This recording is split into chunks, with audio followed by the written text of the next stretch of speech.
Chapter 15. A Bloody Battle with the Wolves. Chapter 15.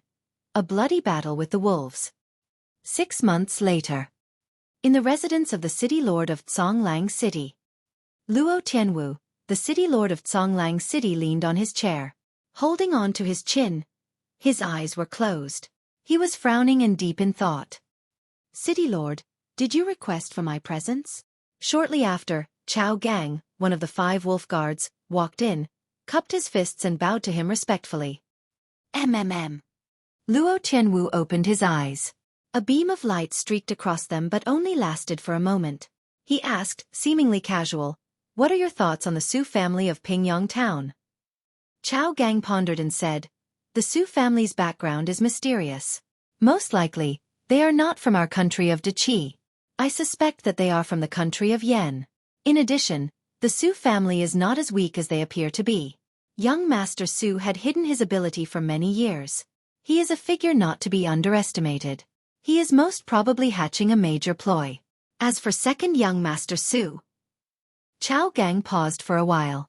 Luo Tianwu revealed a look of curiosity. He smiled imperceptibly and asked, "What about second young Master Su?" "1 year ago, I witnessed second young Master Su offending the immortal." Chao Gang shook his head. "This lad is an inexperienced and aggressive youngster. He is initially quite clever and has also attained scholarly honors. His honors had been written off now and he is reduced to an inferior commoner. We don't need to bother about him." "Quite clever? Huh." Luo Tianwu smirked. "Chao Gang, your judgment is off this time." "Ha!" Chao Gang was stunned for a moment. "This is the information from my subordinate spy. Take a look." Luo Tianwu passed a few confidential papers on the table to Chao Gang. Chao Gang swept his gaze across them. His expression gradually changed. Luo Tianwu said in a low voice, "6 months ago, Su Zimo almost destroyed all the pugilistic experts of the Li family and Zhao family relying on his own strength. These 2 families have virtually been wiped out, although their names still exist. The Yang family avoided the disaster and took the chance to fawn on the Su family. Now, the Su family is holding the power in Pingyang Town. This individual is not a frail scholar. He is a character who is more terrifying than Su Hong." "How can this be possible?" Chao Gang was dumbstruck. Luo Tianwu said, "There are 2 possibilities. First, Su Zimo transformed from a frail scholar to a top-notch expert in 6 months' time. Second, Su Zimo concealed his abilities and lied to everyone. Regardless of the possibility, this individual is not a mediocre character." "What exactly is this Su family plotting at?" Chao Gang drew his brows together. Luo Tianwu snarled, "People from country of Yan. 15 years ago. By the last name of Su. Combining these few pieces of information, can't you guess?" "Lord Wooding of the country of Yan, Su Mu," Chao Gang said, his voice trailing off. Luo Tianwu nodded and said regretfully, "Su Mu is considered an outstanding hero. He led tens of thousands of armored cavalry and dominated the battlefields, sweeping up victories wherever they went. How famous and majestic was he then? Which of the surrounding states dared to launch attacks and take over the glory? Unfortunately, he was too foolish. In the end, his outcome was akin to casting the bows aside once the birds are gone and slaying the lackeys after they have outlived their usefulness." After pausing shortly, Luo Tianwu closed both his eyes, exuding a sharp and imposing aura. He gradually said, "Since there is a lesson drawn from others' mistakes, we can't follow the footsteps of Su Mu. Although the great Zhou King is ruling the 4 states, there are signs of chaos. The dukes are rising in power. It is time to invade the city, seize the territory and declare ourselves as the king." "That all?" Chao Gang is willing to obey the city lord. "Obey the king." Chao Gang was quick to adapt to the circumstance. He changed his address immediately. Luo Tianwu nodded satisfactorily. He said, "Chao Gang, I also have Qi refinement warriors as my backers. I won't act without confidence." At the sound of the 3 words, Qi refinement warrior, Chao Gang's eyes lit up and his mood livened up. "Since the Su family has such a background, we can make use of them." Luo Tianwu revealed a playful smile. In the Zhonglang mountain range.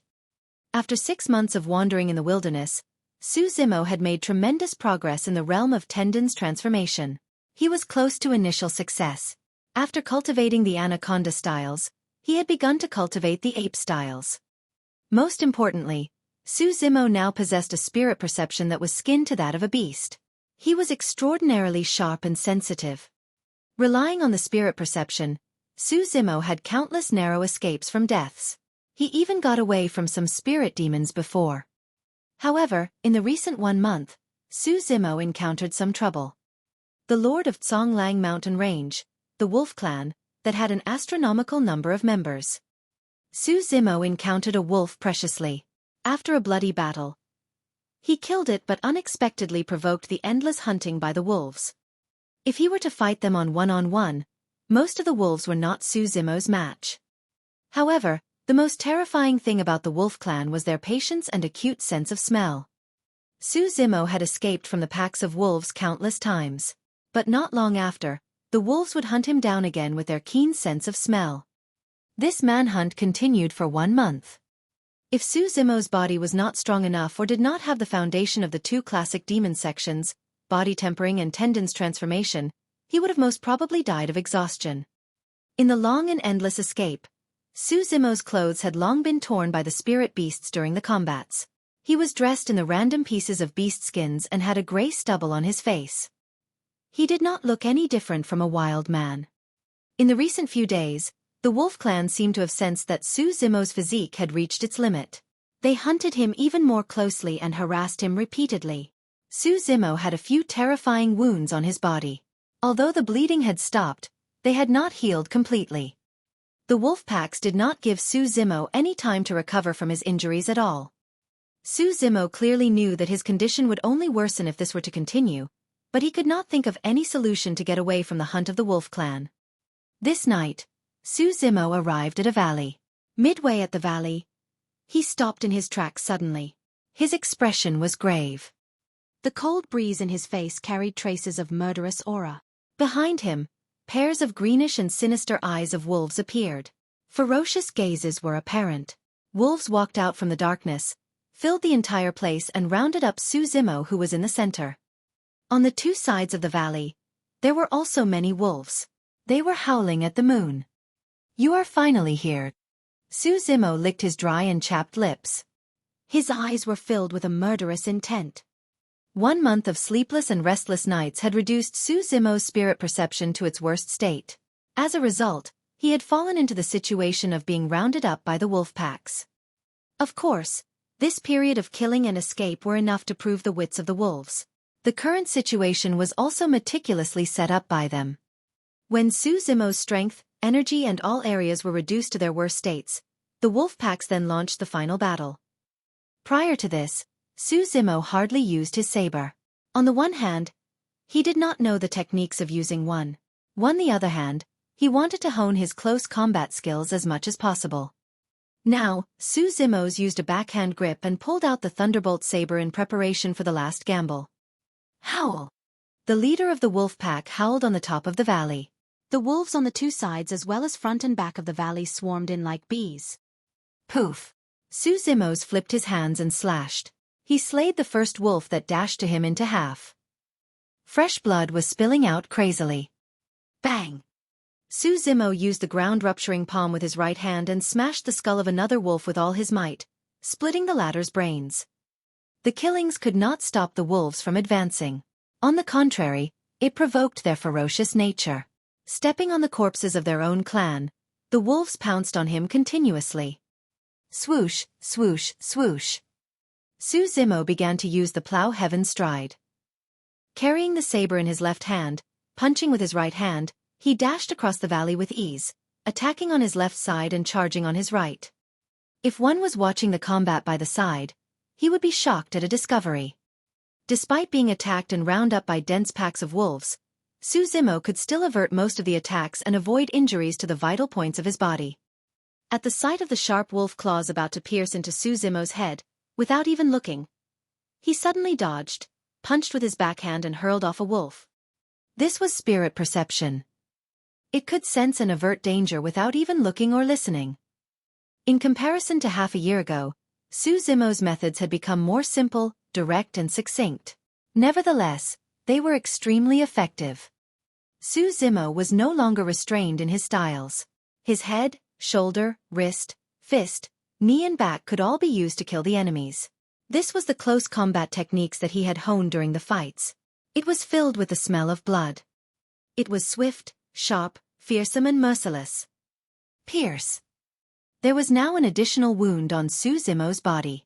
Fresh blood was dripping from it. Although he had the aid of the powerful spirit perception, Su Zimo's body gradually lost its strength under such successive and intense attacks. After a round of fierce and violent killings, the wounds that had not fully healed burst open. Blood was spilling non-stop, causing disharmony in his vital energy and blood flow. Su Zimo felt dizzy and was seeing some stars.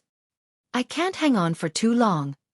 Su Zimo gnashed his teeth and stared at the leader of the wolf pack, which was not too far away. It was about 1 foot tall and the size of a huge elephant. Ignoring the attacks from both sides, he charged forward with all his might with the plow heaven stride. Mountain Reliance. Bang, bang, bang. A few wolves collided with one another on the spot, spitting blood everywhere. At the same time, Su Zimo also received rampant attacks and suffered many injuries. A piece of his flesh had been torn off by one wolf. Su Zimo's legs wobbled and he nearly knelt on the ground. Seemingly sensing Su Zimo's intent, there was a flash of mockery in the eyes of the lead wolf, whose entire body was as white as snow. At this moment, the wolf packs dispersed and the lead wolf gradually made his way over like a victor. He was exuding an endless aura of murderous intent. Su Zimo stared at the approaching wolf. The palm of his left hand carrying the sword was drenched in sweat. He quietly took a deep breath, in preparation for the last strike. Today, it was hard for him to escape death. If he could slay the lead wolf before he perished, he considered himself to have gained something. Swoosh! The lead wolf leaped vertically.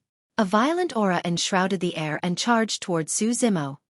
Su Zimo opened his mouth and took a deep breath, seemingly devouring the sun and the moon. He lifted his chest high. The pulsation of his flesh and blood was visible on the surface of his skin.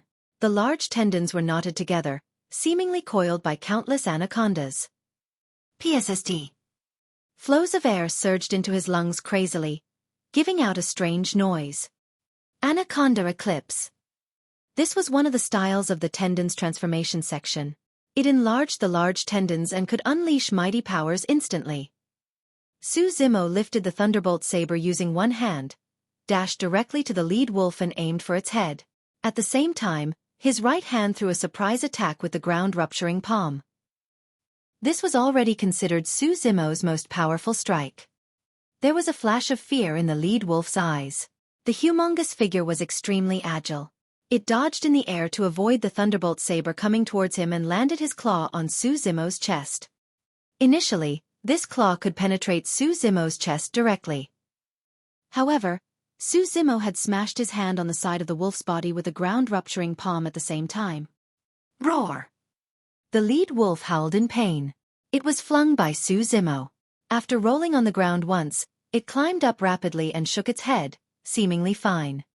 Su Zimo had already ran out of ideas and energy. Although the sharp wolf claws did not punch through his chest, it had mangled it. Su Zimo was thrown off by the explosive impact from the lead wolf's blow. He looked like a kite with broken strings as he tossed up and then dropped down towards the pack of wolves. Su Zimo had lost all his strength. He swept his gaze across. Beneath him, numerous wolves were salivating and opening their mouth, waiting for the moment that he dropped to tear him to pieces. In the end, I still didn't overcome this. Su Zimo began to feel dazed.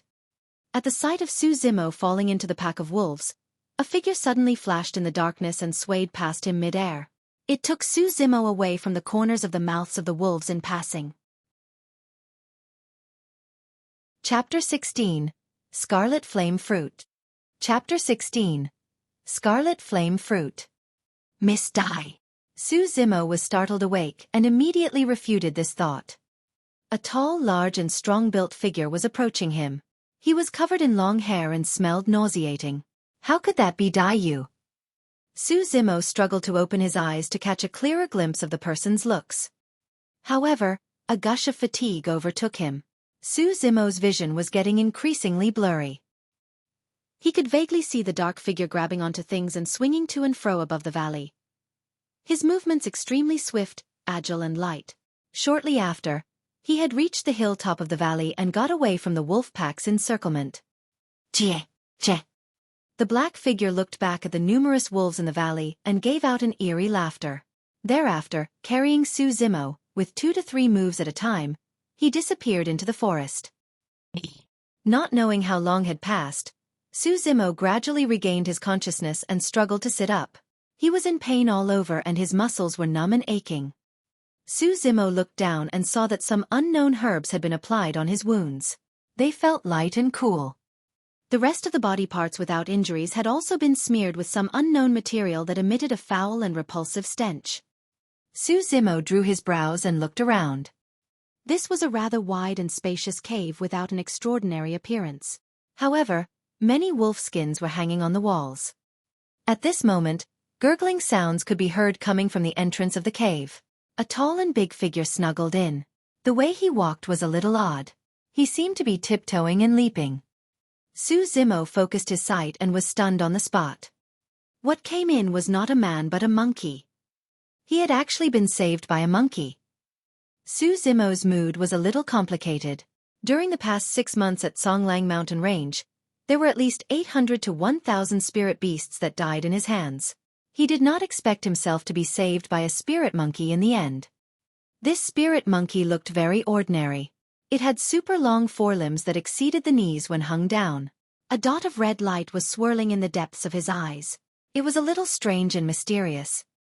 Thank you. Su Zimo cupped his fists at the spirit monkey. The spirit monkey pursed his lips in a human-like manner. He did not reciprocate Su Zimo's gratitude. It waved its hands, pointed at the wolf skins on the wall and chattered walla walla for some time. Lastly, the spirit monkey pointed at Su Zimo, extended one of its fingers and swaying it from side to side in a mocking manner. It was spiritually enlightened. Besides not knowing how to speak, this spirit monkey was no different from an ordinary man. The spirit monkey could convey the emotions of an adult perfectly with gestures and expressions. Su Zimo could not stifle his laughter. He tried to probe by asking, "Do you mean to say that you didn't wish to save me at all? It is because you have an enmity with these wolves?" The spirit monkey opened his mouth and smiled. It nodded. "Since that is the case, we have a common enemy. We can join forces in the future." Su Zimo had been enduring loneliness in the Songlang Mountain Range for the past 6 months. He also wished to have someone that he could talk to. The spirit monkey before him was extremely intelligent and was no different from a human. It would make an excellent confidant. Spat. The spirit monkey spat and gave a disdainful look. He made a gesture, showing his contempt to Su Zimo, seemingly mocking Su Zimo for being too weak. Su Zimo was stunned and speechless. He had been looked down on by a monkey. After all, it was his savior, monkey. Hence, it was not good for Su Zimo to say anything. He looked a little awkward. Su Zimo glanced at the sky through the cave entrance. Suddenly, a doubt arose in his heart. He had been unconscious for at least 1 day. This time, the wolf packs actually did not chase over. At the smell of that pungent stench on his body, Su Zimo's eyes shone. He could not help asking, "Do you have a way to cover my body smell to avoid the wolf's sense of smell?" Gaga gaga. Upon hearing this question, the spirit monkey opened his big mouth and laughed complacently. His eyes were filled with mockery and laughter. Looking at the spirit monkey, Su Zimo suddenly had a bad premonition. Thereafter, he saw the spirit monkey bending and squatting down, showing the posture of passing motion and placing his palms to catch something below his butt. He then wiped the mess all over his body.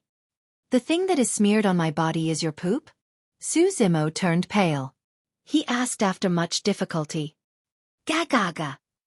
The spirit beast lifted his head and laughed out loud. He waved his arms and skipped around, as if he had done something proud and great. Su Zimo had the feeling of being struck by lightning. He endured the urge to sprout profanities, gnash his teeth and say, word by word, "You. This damn money. I." At the sight of Su Zimo's disgust, the spirit monkey looked even more delighted. He chattered wah, wah, non-stop and was extremely thrilled. Su Zimo gritted his teeth and said, "Damn monkey, I will definitely fight with you when I fully recover." The spirit monkey did not seem to care.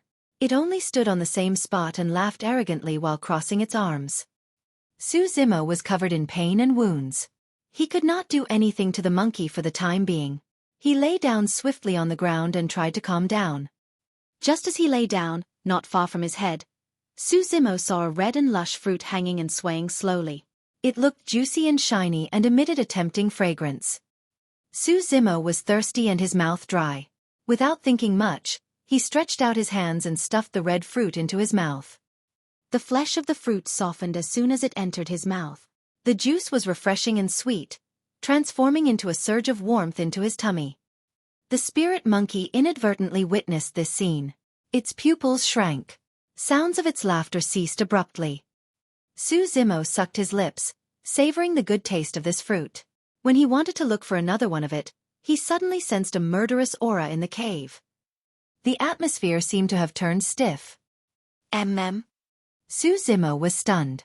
He instinctively sat up but nearly bumped into that big face of the spirit monkey. The spirit monkey glared at Su Zimo with bloodshot eyes, gnashing and clenching its teeth, panting heavily. It looked like it could not wait to tear Su Zimo apart alive. Su Zimo's heart stirred. He vaguely guessed that the fruit that he had eaten earlier was probably not ordinary. "Hey, you disgusted me once. I ate your fruit. We are even now." Su Zimo felt a little guilty. "Oh, oh."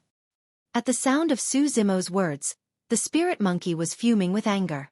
He was so furious that he jumped up and pounded his chest, making deafening gwang, gwang sounds. The spirit monkey dashed towards the mountain wall beside him and hit his head against the wall. Rocks shattered and flew all over. The sound was terrifying.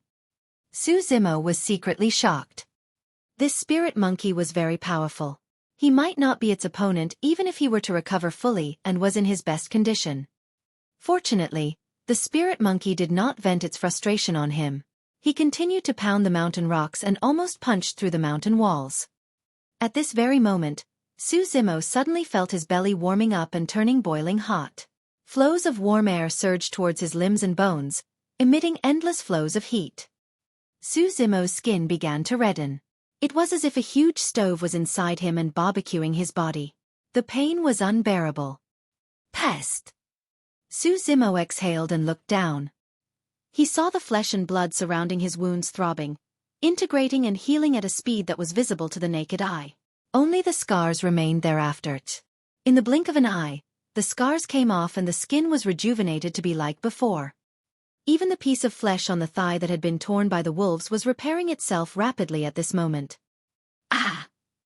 Su Zimo hollered at the sky. He felt like he was exploding. "This is bad. This energy is too strong. My body will burst if this continues." Su Zimo did not have the time to think. He circulated body tempering and tendons transformation immediately and carried out the breathing and expiration techniques. At the same time, Su Zimo leaped up vertically with the plow heaven stride. He crazily dashed around the mountain cave, constantly practicing the styles of the mystic classic of the 12 demon kings of the great wilderness. He wanted to vent out this surge of energy. The spirit monkey seemed to be shocked by this scene. He stopped rampaging all over the place. Stunned and with his jaws dropping, it stared at Su Zimo, who seemed even crazier than him. A huge surge of unbearable essence energy ran wildly in Su Zimo's body, constantly nourishing his body, refining, hardening his skin and stretching his large tendons. He was advancing tremendously in the body tempering and tendons transformation realms. Zing, zing, zing. The large tendons in Su Zimo's body throbbed. Sounds of bowstring vibrations could be heard. Initial success of tendons transformation. The body's flexibility and agility had improved. His steps were apparently much swifter and lighter than before. His strength rose rapidly. According to Dai Yu, as long as he attained initial success of tendons transformation, Su Zimo's power was enough to be a threat to a level 8 Qi refinement warrior. Despite the case, Su Zimo still could not transform the huge source of essence in his body. Su Zimo's skin was torn apart and bloodstains covered his body densely. It was a menacing and gruesome scene. What exactly is this thing? Su Zimo was terrified. He did not expect that casually taking a fruit almost caused him to lose his life. In fact, this red fruit was famous in the cultivation world. It was the spirit item, Scarlet Flame Fruit, whose flowers bloomed and bore fruit only once in 1,000 years. The Scarlet Flame Fruit contained strong and powerful essence. It was a huge tonic. Its medicinal properties were akin to fire. It was heady, dry and explosive. No one dared to take it in its raw form. Most people would supplement it with other spirit medicine and refine it into elixirs to moderate the effect and make it convenient to consume too. If not for the fact that Xueqi was cultivating the mystic classic of the 12 demon kings of the great wilderness and had a strong and powerful physique, he would have been consumed by the heat in the fruit and burnt to ashes the moment that he swallowed the Scarlet Flame Fruit. The spirit monkey had guarded the Scarlet Flame Fruit for many years. He was waiting for the Scarlet Flame Fruit to turn ripe in these few days. It initially intended to pick a date and consume this Scarlet Flame Fruit. Unexpectedly, it had been devoured by Xueqi in one gulp. Neither the fruit nor skin was left. One could imagine how frustrated and upset the spirit monkey was earlier. It was just that now, at the sight that Xueqi was in so much pain, the spirit monkey was frightened. The spirit monkey was extremely intelligent. He could tell that if he was the one who consumed this Scarlet Flame Fruit, he would not end up in a better state. Most likely he would perish. At the thought of this, the spirit monkey felt a little guilty. No matter what, this calamity of Xueqi was caused by him. The spirit monkey scratched his ears and cheeks and looked at Xueqi, who was in extraordinary pain and red all over. However, he could not think of any solution. Chapter 17. Under the Cold Lake. Chapter 17. Under the Cold Lake. Under the impact of the Scarlet Flame Fruit searing essence, Xueqi's blood was already boiling. Each time he breathed out, his nose would release a scarlet airstream. The lifespan of the perfected golden core was at most 500 years. A flower that blooms and bear only one fruit in 1,000 years. What kind of concept would this spirit item possess? This flow of energy was rich and massive. Xueqi could not endure it at all. He should count his blessings on having sustained for 5 minutes with a mystic classic of the 12 demon kings of the great wilderness. Ah! Xueqi hollered at the sky. He had no place to vent out the energy in his body. It was such a torture that he wished to die. Bang! Xueqi circulated all the energy in his body and executed mountain pressing. He bumped against the stone walls in the cave with all his might. One by one, many rocks cracked and fell to the ground. Bang! Bang! Bang! Both Xueqi's eyes were red. He repeatedly bumped against the stone walls, seemingly wanting to release all the energy in his body. Each time he bumped against the wall, the cave would shake violently, plummeting gravel. The cave looked like it was going to collapse at any point in time. If the cave were to collapse, it would be akin to a hilltop or object weighing up to 10,000s of pounds crashing down. No matter how strong one's body was, he would be crushed into mud. Death in this place was imminent for a man and a monkey. Xueqi had already lost his sanity, but not the spirit monkey. Obviously, Xueqi was going to die. He was neither relative nor acquaintance to the spirit monkey. They only met by chance. Escaping from this place as soon as possible would be the wisest option for the spirit monkey. However, there was a flash of worry in the spirit monkey's eyes at this juncture. The spirit monkey hesitated for a moment and did not choose to leave. Standing by the side, he was on pins and needles. He blinked his eyes constantly, seemingly hoping for a miracle to happen. Bang! Boom! Boom! At this moment, deafening sounds could be heard coming from the stone walls. The entire mountain trembled for a while. Oh! The eyes of the spirit monkey shone. He discovered that Xueqi's knock on this occasion had actually broke the cave's stone walls and he had fallen into another cave. There was a cave within the cave. The spirit monkey quickened his steps and caught up with Xueqi. The second cave was narrow and small and there was a small lake in the middle. The air was chilling and icy coldness penetrated one's bones. Before he could approach the cave, the spirit monkey was already shivering in the cold. He quickly halted his steps. The cool air emitted by the pond was extremely strong and even a little creepy. When the spirit monkey inched closer, a layer of frost appeared and was spreading slowly on his body's hair. Coldness penetrated him, as if countless steel needles were piercing through his blood and flesh. At this moment, Su Zimo was burning all over. When he sensed the bone-chilling coldness, he did not resist. Instead, he stepped towards the cold lake. The coldness was overwhelming and unbearable. However, Su Zimo, who had eaten the scarlet flame fruit by mistake, seemed to have innumerable flames burning in his body that could coincidentally offset the effect of the cold. Su Zimo jumped directly into the cold lake. Thereafter, sizzling sounds could be heard as if a striking hot iron bar had been immersed into the icy water. Cold and hot, ice and fire. These two distinct forces collided in Su Zimo's body. Su Zimo rose and fell in the cold lake, his figure submerged and reappearing from time to time. Vapor rose and mist enshrouded. It felt like an immortal land. The spirit monkey stood and watched this scene from afar. He faintly guessed that Su Zimo had already survived this calamity under a twist of circumstances. As the ancient saying goes, the antidote to any venomous poison will always be present in the latter's vicinity. Everything in the world mutually reinforced or countered each other. This was the order of nature that would never change. Since the cave had bred such a radical fruit like the scarlet flame fruit, a contrasted and radically cold item should be growing within the vicinity in accompaniment. Su Zimo had taken the scarlet flame fruit by mistake and could not endure the massive energy. Nevertheless, he discovered the cold lake by chance and borrowed the coldness to suppress the searing essence and sealed it into every inch of his flesh and blood. These searing essence had not yet been dissipated from Su Zimo's body. However, a huge treasure trove had been sealed in his body. Each time he cultivated, he would refine the essence within him until he drained the energy of the scarlet flame fruit. This was greatly beneficial to Su Zimo in advancing in the realms in the future. From the moment that he leaped into the cold lake, Su Zimo had already regained his senses. Soon after, he realized that the energy of the scarlet flame fruit no longer posed a threat as it had been sealed in his body. Su Zimo wanted to jump out of the cold lake, but his heart suddenly wavered. Since this place could breed the scarlet flame fruit, could there be other such fruits breeding around the cold lake? The cave where the cold lake was situated was small and narrow. One could see everything in it at a mere glance. Su Zimo did not discover anything. If he had guessed correctly, there was a high possibility that they would be at the bottom of the lake. Su Zimo took a deep breath and plunged into the cold lake. The cold lake was extremely cold. Oddly, there were no signs of freezing.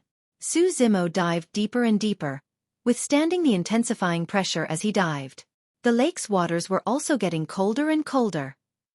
After cultivating the mystic classic of the 12 demon kings of the great wilderness, Su Zimo's ability to hold his breath was very strong. He could hold it for 15 minutes long. However, as Su Zimo dived deeper, the coldness in his body intensified, his limbs gradually turned cold and his blood circulation slowed down. This cold lake seemed bottomless. Su Zimo realized that he would freeze to death before he could see the bottom of it if he were to continue to swim. At this moment, a beam of red light suddenly streaked across the depths of the corner of the cold lake suddenly. Su Zimo focused his gaze towards the light, but he could not see it clearly as the lake's waters were blocking his view. He could only vaguely see a rock with 4 words engraved present in the deeper waters. The words were very blurry. Su Zimo slid both his arms and dived downwards again. After covering some distance, he had already reached the limit of his physique. Su Zimo opened his eyes wide and looked at that piece of huge rock. Fire! Su Zimo distinctively saw fire, one of the 4 words on the rock. The other 3 words still looked blurry. Coldness entered his body and Su Zimo shivered all over. If this continues, I'm afraid I'm going to die. Su Zimo dared not continue. He moved all his 4 limbs and swam towards the surface of the water. Soon after, Su Zimo climbed out of the cold lake. There was a layer of frost on his hair and brows. His lips were purplish and his face was ghastly pale. Swoosh! Su Zimo panted heavily, white clouds of vapor rising from the top of his head. Wow wow wow! Not far away, the spirit monkey chattered while staring at him. He was gesturing to Su Zimo anxiously, seemingly asking how Su Zimo was doing. I am fine. Su Zimo smiled. After resting for a while, he stood up and left the cold lake. After this round of torture, Su Zimo had gained something from the misfortune. He had not only achieved initial success for the tendon's transformation section, but also sealed a massive energy source in his body. This meant that, henceforth, Xueqi could cultivate at any point in time to refine and absorb the essence sealed in his body without the need to consume any food or drinks. Xueqi's mood improved tremendously. He patted the shoulders of the spirit monkey and said smilingly, "Damn monkey, thanks." Che! The spirit monkey glanced at the sky and snorted hermp. He did reciprocate Xueqi's gratitude. Xueqi could not stifle his laughter. This monkey was very proud. Xueqi understood its temperament a little. Xueqi stood aside. He stood with his legs apart, parallel to his shoulders, in preparation to cultivate the 3 styles of tendons transformation: Sanguine Ape Tri-Style, Sanguine Ape Fist Seal, Sanguine Ape Fruit Offering and Sanguine Ape Transformation. The first 2 styles were killing moves while the 3rd style was the core move. Dai Yu once told Xueqi that one could not casually execute the Sanguine Ape Transformation unless he was on the brink of death. When he was surrounded by the packs of wolves in the valley, Xueqi did not release the Sanguine Ape Transformation because he had not attained initial success of tendons transformation. If he were to do so, his large tendons would split, his body would explode and he would die on the spot. Anaconda's tendons were flexible and resilient, whereas Ape's tendons were both strong and soft. The outcome of cultivating Ape first would cause the large tendons to burst and split, for they could not withstand the vigorous forces of the constant tugs and vibration. One would become paralyzed. This was the reason for the need to cultivate the Anaconda prior to the Ape styles. Xueqi rested for a while. His body straightened. With his left fist guarding his chest, his right fist drew an arc in mid-air and smashed downwards. Sanguine Ape Fist Seal. Right on the heels of that, Xueqi retracted his fists, bent his knees and shrunk his body like an agile monkey. Seemingly kneeling with one knee, he put his palms together as if he was holding a fruit and lifted them upwards. Sanguine Ape Fruit Offering. Be it name or posture, these 2 styles did not seem like killing moves. Xueqi was baffled. He could not figure it out and had a hunch that he seemed to be missing something. Gaga gaga. At this very moment, a fearless and bold laughter rang in his ears. Xueqi looked back. He saw that spirit monkey sitting on the ground, laughing out loud and pointing at Xueqi. His eyes were filled with contempt. He was only short of writing the word fool and similar words on his face. "I have been looked down upon by this damn monkey again." Xueqi glared at him and said, "What is wrong with you again?" The spirit monkey stopped mocking. Leaping up, he suddenly dashed towards Xueqi like an arrow.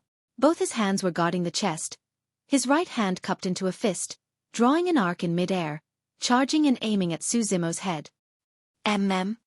Xueqi's expression changed greatly. The spirit monkey's punch was completely the style of Sanguine Ape Fist Seal. It was exactly the same and even more vicious, filled with a murderous and imposing aura. Xueqi did not understand the meaning of the word seal in Sanguine Ape Fist Seal previously. He had a moment of realization at the sight of the spirit monkey smashing down his fist. The spirit monkey clenched his fist. Its greenish-black large tendons protruded, its flesh and blood expanding. The fist that swelled up like a huge seal suddenly dropped. There was an explosive sound in the air with this punch. So that was the case. After easing the tendons, one could make use of the strength of the tendons to tighten the flesh and skin. When the tendons and flesh were knitted together, one would use the fist as a seal. This was the essence of the Sanguine Ape Fist Seal. How much force could a human create by smashing his fist? However, if a huge seal were to smash directly in the face, what would be the outcome? Both Xueqi and the spirit monkey used the same style but at 2 completely different levels. There was a world of a difference in impact. Chapter 18, 1 Year On. Chapter 18, 1 Year On. The spirit monkey suddenly executed such a ferocious Sanguine Ape Fist Seal. Xueqi was taken aback.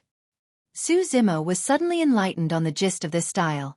Slightly distracted, he was hit right in the face by the spirit monkey's punch. The blow was severe. Xueqi was caught off guard. He was flung out and he bumped onto the stone walls in the cave, causing a huge dent on it. Dense cracks started to appear around the stone wall. Xueqi was dazed by the hit. At one moment, this monkey was laughing in such a carefree manner. In the next moment, he turned hostile and attacked. It was completely illogical. In fact, although the spirit monkey was intelligent and psychic, it did not understand the way humans interacted with one another. Hence, it was not influenced by the fighting and scheming as well as deceiving and blackmailing means in the mortal world. In the forest, the only communication between the demon clan was combat. The spirit monkey was simple and innocent. It retained the most primitive instinct of survival. It would fight or smile when it felt like it. He saved Su Zimo only because of its enmity with the wolves. He completely did not care whether Su Zimo was human or demon. When it released its punch, the spirit monkey had not even thought of retracting it. If Su Zimo had not cultivated the mystic classic of the 12 demon kings of the great wilderness and consumed the scarlet flame fruit, attained initial success with body tempering and tendons transformation, the sanguine ape fist seal style would most probably make him half dead. Su Zimo touched the blood flowing out of his nostrils. His face darkened as he said, "Damn monkey, do you wish to fight?" Wow. The spirit monkey was full of disdain. He curled his fingers at Su Zimo and provoked the latter, chattering continuously. Without a word, Su Zimo got up and released the plow heaven stride. In the blink of an eye, he appeared before the spirit monkey, turned his palm in the posture of rupturing the ground and landed it. Wah! The spirit monkey shivered all over, seemingly shocked by the prowess of the plow heaven stride combined with the ground-rupturing palm. The spirit monkey seemed to have sensed the powers of the ground-rupturing palm. Hence, it did not continue with the fight. It tiptoed and retreated with lightning speed and agility. It was an empty hit, but Su Zimo did not take it to heart. He followed on closely. After 6 months of life and death experiences, Su Zimo had not only cultivated spirit perception but also mastered close combat ability and various kinds of fighting techniques. Su Zimo followed on closely, clenching both fists below his belly. Knuckles protruded, and it was as if a pair of horns was piercing towards the chest of the spirit monkey. At the sight of this, the spirit monkey did not retreat. It attacked instead. Its body curled, one knee seemingly. At the same time that he dodged the bovine's moon-gazing, both of its palms seemed to be holding onto a fruit and lifting it up. Sanguine ape fruit offering. When the spirit monkey executed this style, Su Zimo could not sense the slightest bit of murderous intent. The posture of sanguine ape fruit offering looked like someone kneeling on one knee and paying respects obediently. However, for some unknown reason, Su Zimo suddenly felt his scalp blistering and also goosebumps breaking out all over his body. The spirit perception that he cultivated told him that a huge killing move was concealed in this style. Su Zimo closed his eyes and retreated rapidly. At the same time, he paid attention to the spirit monkey's next moves. Pang, pang, pang.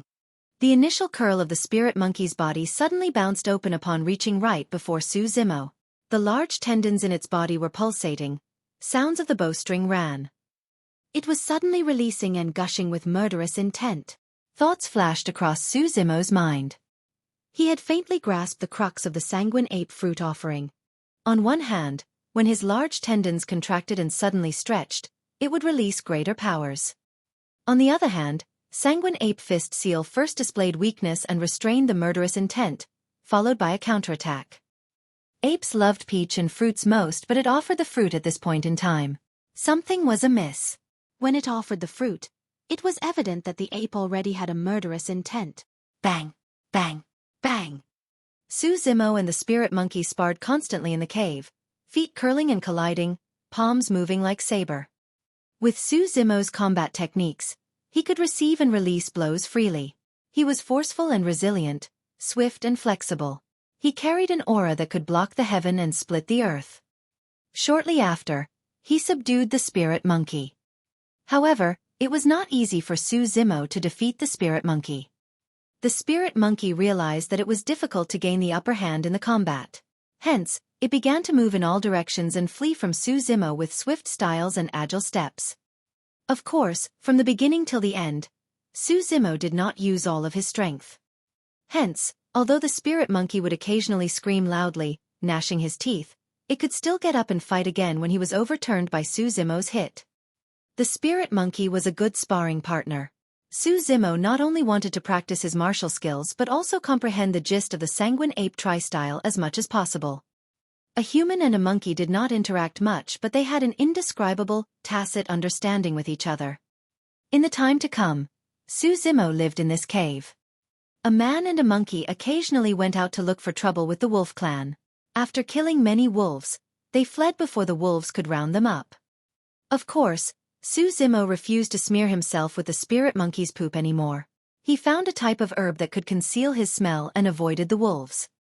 Outside the cave, Su Zimo and the spirit monkey joined forces to kill wolves. After returning to the cave, after just a few interactions, a human and a monkey would indulge in a sparring match. Later on, when the spirit monkey realized that he could not gain the upper hand, it felt indignant and started to do sneak attacks.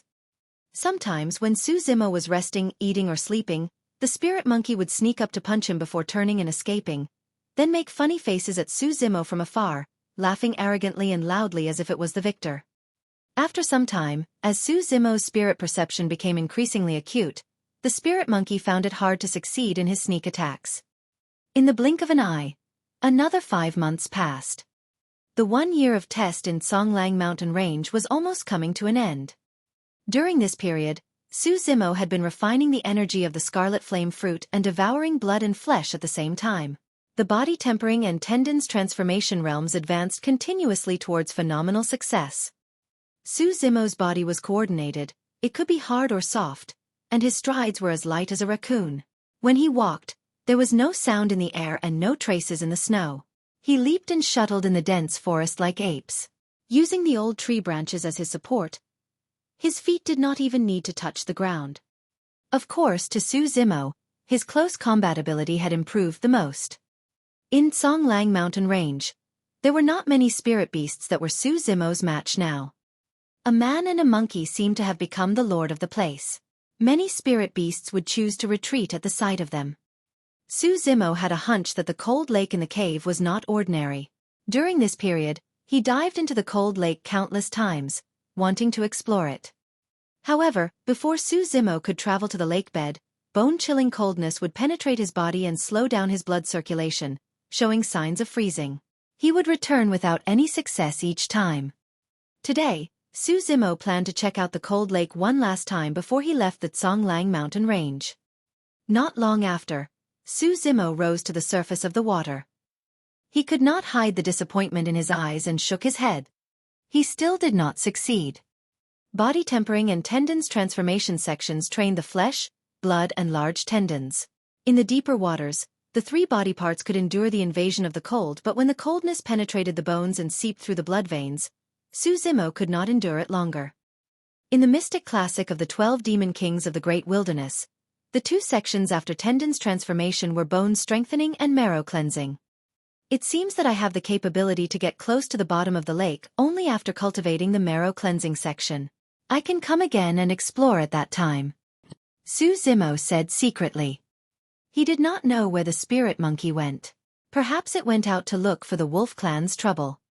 Su Zimo was not worried. The spirit monkey was extremely alert and intelligent. Although there were many spirit beasts in Songlang mountain range, it was difficult for them to hurt it.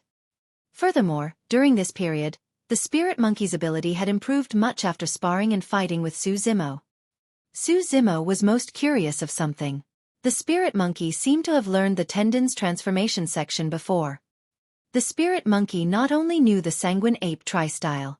His usual breathing and expiration was also similar to that in the tendons transformation section. Yet, it was a little different. It seemed a little strange.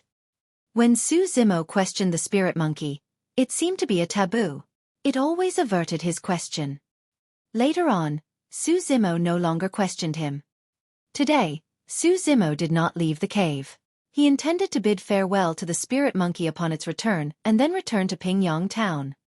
1 year had passed. Su Zimo missed the Su family very much, especially his older brother and younger sister. Of course, Su Zimo also looked forward to meeting Dai Yu again. In the blink of an eye, the sun gradually descended and it was almost evening. The spirit monkey had not returned. Su Zimo furrowed his brows. There was a flash of worry in his eyes. Songlang mountain range was very eerie at night. Scary spirit demons would often appear, looking for prey. Although Su Zimo and the spirit monkey were very powerful, they were not a match for spirit demons. Hence, before the night arrived, they would return to the mountain cave. The situation of the spirit monkey not returning for the entire day had never happened before. Su Zimo felt very uneasy. He suddenly stood up and drew out the thunderbolt saber that was pierced in the stone wall. He tied it to his back and stepped out of the cave. Chapter 19. You are the one courting death. Chapter 19. You are the one courting death. The sky gradually darkened. It was almost evening. It was extremely dangerous to tread in Songlang mountain range at this hour. Even Su Zimo could not guarantee his own safety. If he were to encounter spirit demons, the odds would not be in his favor. However, Su Zimo still decided to look for the spirit monkey. The spirit monkey had not only saved his life but also was deeply bonded to him. After 6 months of interaction and numerous sparrings, a man and a monkey had gradually forged a close relationship. Getting along with the spirit monkey was much easier than getting along with humans. Mutual sincerity was the only requirement. Although the spirit monkey loved to fight and poke fun at Su Zimo, it would not lie to or make use of him. There was neither mutual deceit and distrust nor plotting against each other. It was easy to identify the spirit monkey through its awful body odor. After getting a few whiffs outside the cave, Su Zimo decided to dash towards a certain direction. It was only later on did Su Zimo realize that this monkey had a special preference for its own poop. Hence, the fact that it was willing to smear its poop on Su Zimo meant that it had treated him as one of its own. Along the way, Su Zimo encountered many spirit beasts. However, Su Zimo did not engage in any fights with them. Instead, he detoured and continued to search for the spirit monkey via the latter's body odor. Most of these spirit beasts recognized Su Zimo. Hence, they would not court trouble by looking for him on their own accord. Not long after, Su Zimo halted his steps. Both his ears wriggled and captured the faint sounds of weapons clashing against one another. Su Zimo narrowed his eyes. Why would there be sounds of weapons clashing in Songlang mountain range? Even Khanate experts dared not venture deep into Songlang mountain range, especially when night was nearing. Cultivator. This word flashed across Su Zimo's mind. His expression was as capricious as the weather. If it were 1 year ago, like an aggressive and ignorant rookie, Su Zimo would be very eager and thrilled to fight them on. However, having gone through a year of solid training, Su Zimo was not as immature and impetuous as before. Most importantly, cultivators who dared to remain at Songlang mountain range in the evening were definitely at advanced realms. They could not possibly be level 1 or 2 Qi refinement warriors. Most of the spirit beasts in Songlang mountain range were not threats to the spirit monkey. However, the situation would be different if the spirit monkey were to encounter a cultivator. At the thought of this, Su Zimo crawled on the ground with both his hands and legs. He was twisting and turning like an anaconda slithering across the forest without a single sound. Anaconda Swath. The first style of Tendon's transformation was to approach the opponent without a sound. The sound of weapons clashing ahead were becoming increasingly clearer and intensive. In between the clashes, he could even hear the sounds of some men taunting and a woman snarling. Under the dark and misty sky, Su Zimo lay in the grass and observed the battle that was occurring about 10 feet from him. The trees and plants surrounding the battle had already been cut by the weapons. A relatively wide and spacious open space could be seen. 5 men dressed in Taoist robes were surrounding and attacking a lady in yellow robe. Each of the 5 men was controlling a flying sword and brandishing both hands. It was as if an invisible force was connecting the flying sword to the individual. The yellow-robed lady was also controlling a flying sword. There was a layer of frost on the sword. Apparently, this sword was more superior than those in the hands of the 5 men. The flying sword seemed very light and agile under the control of the yellow-robed lady. The yellow-robed lady seemed to have some treasure with her. When she was occasionally pierced by the other party's flying sword, a glowing shield would light up around her body. However, the shine of the shield got dimmer and dimmer as time passed. The yellow-robed lady was fighting against 5 people. Her strides looked clumsy. It seemed that she could not hold up any longer. She was obviously disadvantaged now. At the sight of the fighting and killing between the cultivators, Su Zimo felt that he had widened his horizons. Su Zimo retracted his gaze and looked at the other side. Beside the battlefield, 2 men were watching the fight. Their attires were completely the same as those 5 men on the battlefield. Obviously, they belonged to the same group. There was a spirit monkey standing in between the 2 men. It was covered with injuries but looked arrogant and indignant, its eyes shining with a murderous aura. Su Zimo focused his gaze. Both the fore and hind limbs of the spirit monkey had been cuffed tightly by 2 iron hoops. The sharp spikes inside the rim of the hoops had already pierced into its flesh. The spirit monkey had completely lost its freedom. It was hard for it to move an inch. Su Zimo had never fought with the cultivators and did not know their tactics. He was further unaware of the realms that these few cultivators were at. However, a murderous intent rose in Su Zimo's heart at the thought that the spirit monkey was in trouble. His gaze was cold and sinister. Su Zimo pondered for a moment. He did not strike immediately. Instead, he lowered his body and hid himself more. This was because he knew that once he strikes, he must kill his enemies at once. He could not give the opponent any time to react. This was not a one-to-one combat. He faced a total of 7 cultivators. A chi refinement warrior with a gaunt and thin face smiled and said lustfully, "Young lady, your augmentation talisman won't be able to hold out long. I advise you to surrender. Otherwise you will suffer." That's right. Swords and daggers don't have eyes. If they cut your little face accidentally, it will be such a pity. Haha, you have been poisoned with our Pisces aqua powder.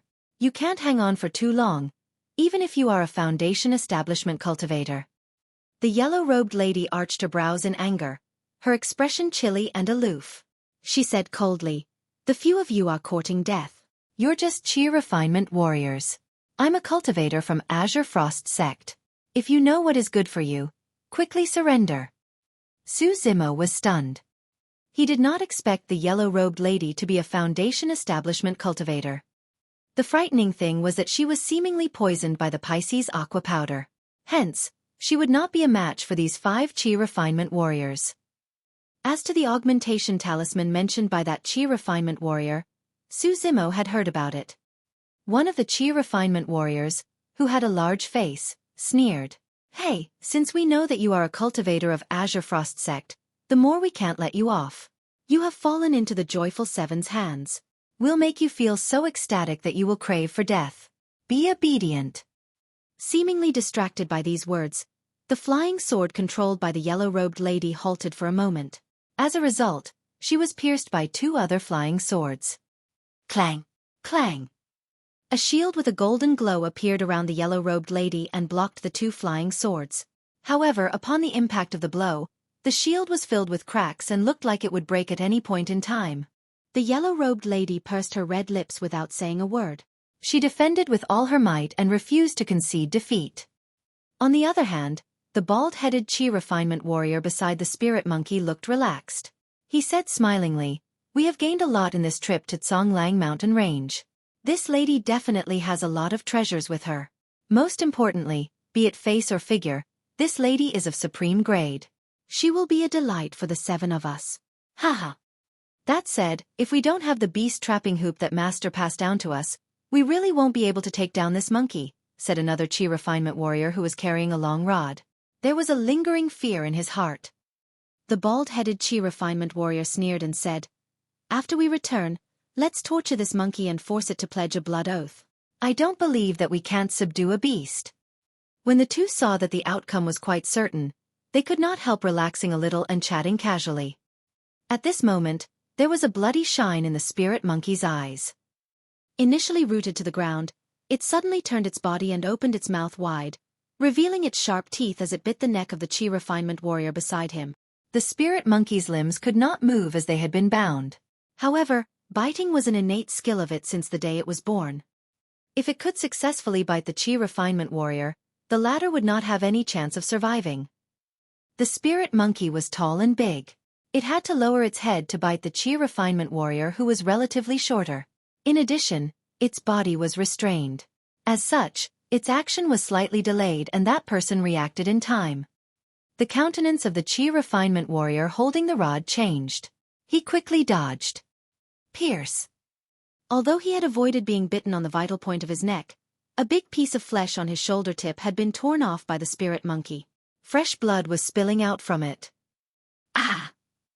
The Chi refinement warrior cried in pain, looking ghastly pale. He touched the small cloth bag below his waist and a porcelain bottle appeared in his palm. He opened the bottle and took out a tuft of powder-like substance before applying it on his wound. This stopped the fresh blood from dripping. It was very amazing. After the Chi refinement warrior managed his wound, he lifted his steel rod furiously. There was a flash of light and the rod landed hard on the knees of the spirit monkey. He scolded, "Bastard, kneel down!" There was a loud thud on the ground. The spirit monkey trembled. Flashes of pain could be seen in its eyes. However, this hit by the rod did not make the spirit monkey kneel down. On the contrary, it provoked its murderous instinct. The spirit monkey chewed the piece of torn flesh rampantly, revealing a ferocious and menacing glare. It then swallowed it in one gulp. Thereafter, it turned to face the Chi refinement warrior and laughed, gaga, loudly with a mocking look in its eyes.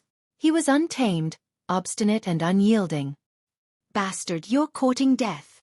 At the sight of the spirit monkey's behavior, the Chi refinement warrior's fury intensified. He did not care whether his wound would burst open. He lifted the steel rod again and smashed it towards the top of the spirit monkey's head. At this very moment, a cold voice rang in his ears. "You're the one courting death." Chapter 20. Kill. Chapter 20. Kill. When this sound was heard, it was accompanied by a strong aura of death that almost suffocated him. "Who is this? You actually sneaked up behind me quietly and I didn't notice it?" Before he could finish his thought, his head hurt and he lost consciousness immediately. Initially, the Chi refinement warrior who was standing at the other side looked relaxed when he saw his comrade teach the spirit monkey a lesson agitatedly. He did not expect to see such a terrifying and eerie scene. A distance away, the bush had moved a little but the bald-headed Chi refinement warrior did not take it to heart. However, a figure mysteriously appeared behind his comrade in the next moment. Enshrouded by the misty and dark skies, the intruder exuded a towering murderous aura, as if he was a ghost from hell. It happened too quickly and suddenly. The intruder slammed his palm on the head of the Chi refinement warrior holding the rod. The latter was caught off guard and could not defend himself at all. Poof, poof, poof. The head of the Chi refinement warrior holding the rod was actually pressed directly into his chest. Blood-chilling sounds of flesh and blood bursting could be heard coming from the neck. The bald-headed Chi refinement warrior looked aghast. Just as he was about to shout out loudly, he saw the intruder taking successive moves. The figure stretched his legs had reached him in just 2 strides. The murderous aura was pervasive. This overbearing aura forced the bald-headed Chi refinement warrior to swallow the words in his mouth back into his throat again. The bald-headed Chi refinement warrior instinctively stretched out his hands towards the cloth bag on his waist. He calmed down slightly only when a flying sword landed in his hands. However, before the Chi refinement warrior could draw out his flying sword, the intruder's palm had already landed on him. Pa! The skull of the bald-headed Chi refinement warrior was smashed in just one hit. His brain split and he died on the spot. In actual fact, when the spirit monkey tried to bite the Chi refinement warrior holding the rod, Su Zimo had already began taking action. However, as both parties were about 10 feet away from each other, Su Zimo dared not increase his speed, for fear of being discovered. When Su Zimo reached these 2 Chi refinement warriors' sides, they were destined to meet with a fatal calamity. The entire process seemed very slow upon narration but in fact, it occurred in the split of a moment. To top-notch martial experts, this moment was especially crucial. Ow! Ow! The spirit monkey recognized Su Zimo. His eyes lit up and he was overjoyed. He shouted loudly to express the excitement in his heart. Su Zimo ignored the spirit monkey. Without a word and carrying a calm demeanor, he had slayed the bald-headed Chi refinement warrior. Twisting and moving, he charged straight to the other battlefield. Long before he attacked, Su Zimo had already made the preparations. Once he attacked, he had to give it his best shot and crumble the other party in lightning speed. Putting aside the obvious point that these 7 Chi refinement warriors were ill-intentioned, the painful torture that they administered to the spirit monkey alone had already provoked Su Zimo's murderous instinct. Most importantly, if he were to let off any one of them, they would become a source of endless trouble. Su Zimo heard very clearly that these 7 individuals were from the Joyful clan. Who knew what strong and powerful cultivators were in this clan? Would they hunt him down? On the other battlefield, 5 Qi refinement warriors from the Joyful clan jumped in shock at the sudden change in circumstances. Who would have thought that 2 of their clan mates would die grievously in a matter of moments? The most perplexing thing was that the intruder was clad in skins of beast and full of black stubble on his face. He looked like an uncivilized, primitive wild man. They also could not sense any flow of spirit qi from his body. He was not a cultivator. Such a barbarian could actually kill 2 level 6 qi refinement warriors in the blink of an eye. The 5 of them already did not have the time to think, because this barbarian had already dashed to them with a pervasive murderous intent and monstrous aura. There was a flash of cruelty in the eyes of the fat-faced qi refinement warrior who was facing Su Zimo. He smiled grimly. Where did this barbarian come from? You have no sense of danger. Qi. This fellow snarled and directed his flying sword to the oncoming Su Zimo. A beam of light shone from the flying sword. The sword's aura intensified. It was so extraordinary. Su Zimo closed his eyes briefly. Facing this flying sword, he had initially planned to use the bovine-tongued saber to shatter or hurl away the sword. However, Su Zimo's acute spirit perception told him that this sword was very powerful and might possibly injure him. Su Zimo charged forward in lightning speed. However, the flying sword was lunging at him at an even faster speed. If it was 1 year ago, Su Zimo would not be able to react in time, let alone dodge this flying sword. However, today, Su Zimo suddenly lowered his body. All of his 4 limbs exerted strength as he twisted his body, staying close to the ground. Agile and swift, he had a close shave with the flying sword. In a matter of moments, he appeared in front of the fat-faced Qi refinement warrior. The Qi refinement warrior was stunned. The colors on his face drained. Su Zimo suddenly got up. His body and 4 limbs became as soft and flexible as an anaconda. It coiled onto the plump body of this man. Large tendons pulsated, flesh and blood expanded, and the entire body exploded with energy. After Anaconda Swath, he executed another killing move of Tendon's transformation, Anaconda Strangle. All the spirit beasts in the Zhonglang mountain range were aware. After being bitten by the anaconda, one might still escape. However, if one's body were to be coiled by the anaconda, they would die for sure. Even if one's body was strong enough to wrestle with the anaconda, he would eventually die of suffocation. In the past 6 months, although the spirit monkey often sparred with Su Zimo, it had never dared to allow Su Zimo to close up on and coil it. This Qi refinement warrior did not have a body that was as strong and resilient as the spirit monkey. After Su Zimo wrapped and strangled it, all the bones in his body were crushed. Deafening sounds of pa could be heard.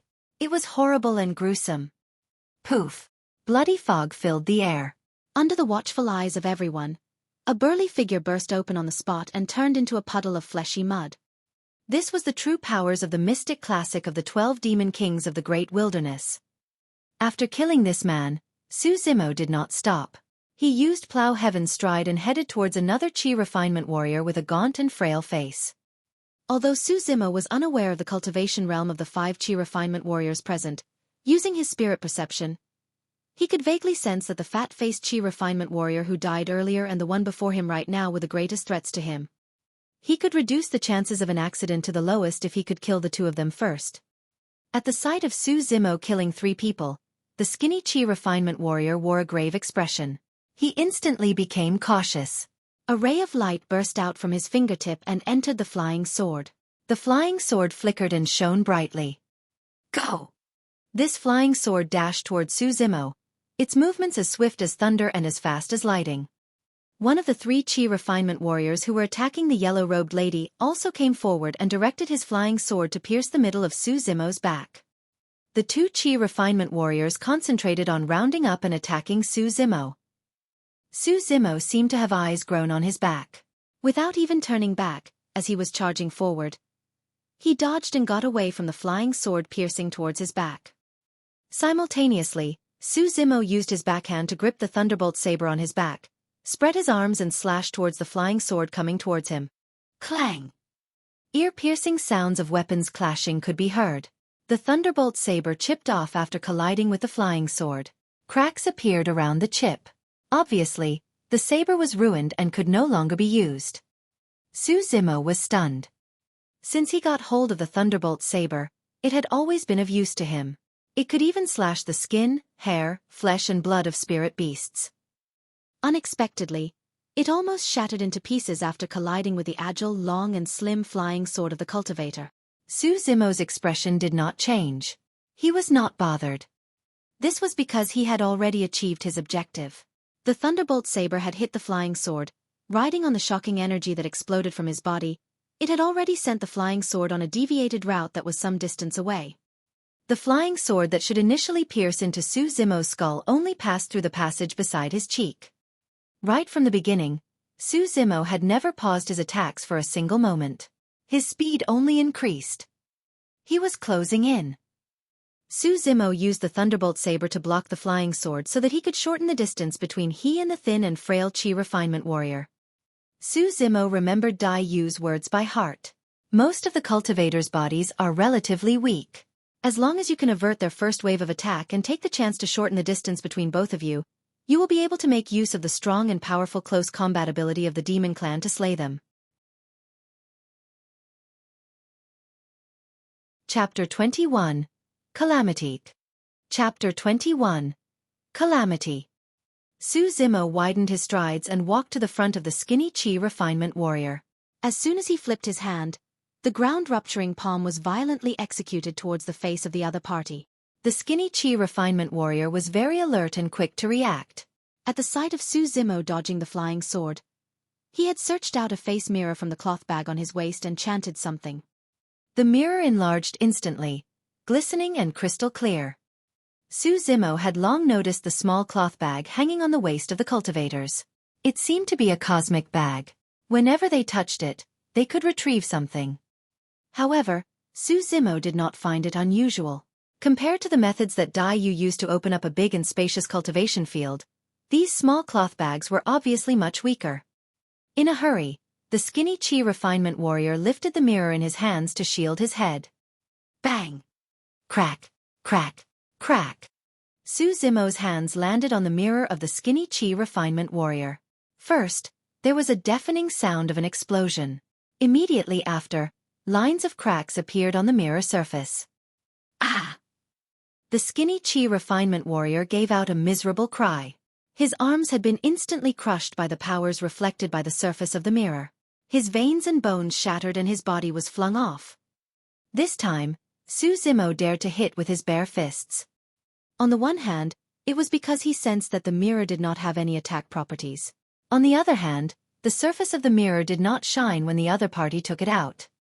As expected, this mirror had been destroyed in one hit by Su Zimo.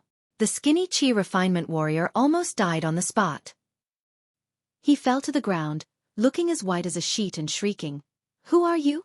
How dare you intervene in the matters of my Joy clan? I'll kill your people." Su Zimo sneered. He moved forward with large strides, wanting to end the life of this skinny Qi refinement warrior. At this very moment, Su Zimo sighted a flash of strange looks beneath the eyes of the skinny Qi refinement warrior. Not good. Su Zimo was stunned. He quickly moved backwards. This was the first time that Su Zimo was involved in a fight with a cultivator. He had to be extremely cautious, for fear that the other party might catch him off guard with some methods that he was unaware of. Splash! The skinny Qi refinement warrior suddenly raised his hand and dispersed a powder that emitted a faint fragrance. Nevertheless, Su Zimo was a step quicker in moving backwards and did not come into contact with this mist of powder. "Comrade, this is the joyful reunion powder. You must not breathe this in." The sound of the yellow-robed lady could be heard.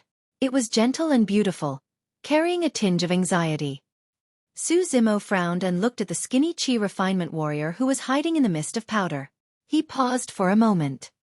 If he were to wait for a while, these powder would naturally disperse and not pose a threat. However, Su Zimo could not waste time because there were 3 more cultivators nearby. Su Zimo decisively turned and gave up on that fellow temporarily. He then charged towards the person behind him. At the sight of the skinny Qi refinement warrior being reduced to a handicapped by one hit of the palm, the man behind Su Zimo had long turned pale with fright. He quickly controlled the flying sword to charge at Su Zimo's glabella with all his might. There was no flicker or shine of light in this flying sword. Su Zimo closed his eyes and did not intend to dodge it. Maintaining the posture of downward thrust, he stuck out his right hand and gently lay it on the oncoming flying sword. Rap, hit, pull. Swash. Although this flying sword did not break, it had been thrown aside by Su Zimo. It landed in the mud. Slanted. This Qi refinement warrior was stunned. Although he was only controlling a low-end item spirit, he had never seen anyone receiving a spirit weapon with bare hands and not suffering any injury. What kind of monster was this? After a moment of dawdle, Su Zimo appeared by the side of this man. His body curled, one knee seemingly kneeling, his palms put together and lifted up. Sanguine ape fruit offering. Bang! This lift-up happened to support the chin of this Qi refinement warrior. Sounds of breaking could be heard coming from the neck bones and chin of this man. His head fell backwards and hung on his back. His eyes were wide open, filled with horror. He was already dead. There were two more Qi refinement warriors attacking the yellow-robed lady. At the sight of this, they were instantly scared out of their wits. Su Zimo spread his body and charged towards one of them. Left hand guarding his chest, right hand clenched into a fist, large tendons pulsating, blood and flesh expanding. His fists turned into seal and landed from the sky with a deafening thud. A large shadow engulfed, covering the sky and the sun. This Qi refinement warrior was stunned so badly by Su Zimo's aura that both his lungs and guts were splitting. How would he dare to try to attack or defend? He hurriedly turned and tried to flee.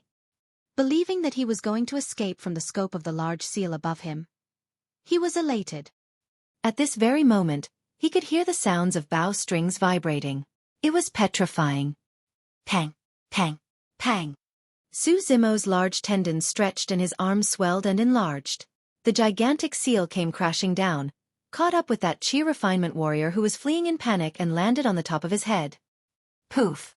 After his skull exploded, there was still some leftover energy in the gigantic seal. It immediately crushed and shattered this man's body. At the sight of 5 of his clanmates dying and one being severely injured, the remaining Qi refinement warrior lost his cool. While he was distracted, the yellow-robed lady controlled the flying sword and circled his neck once. A large head was hurled off and fresh blood splattered.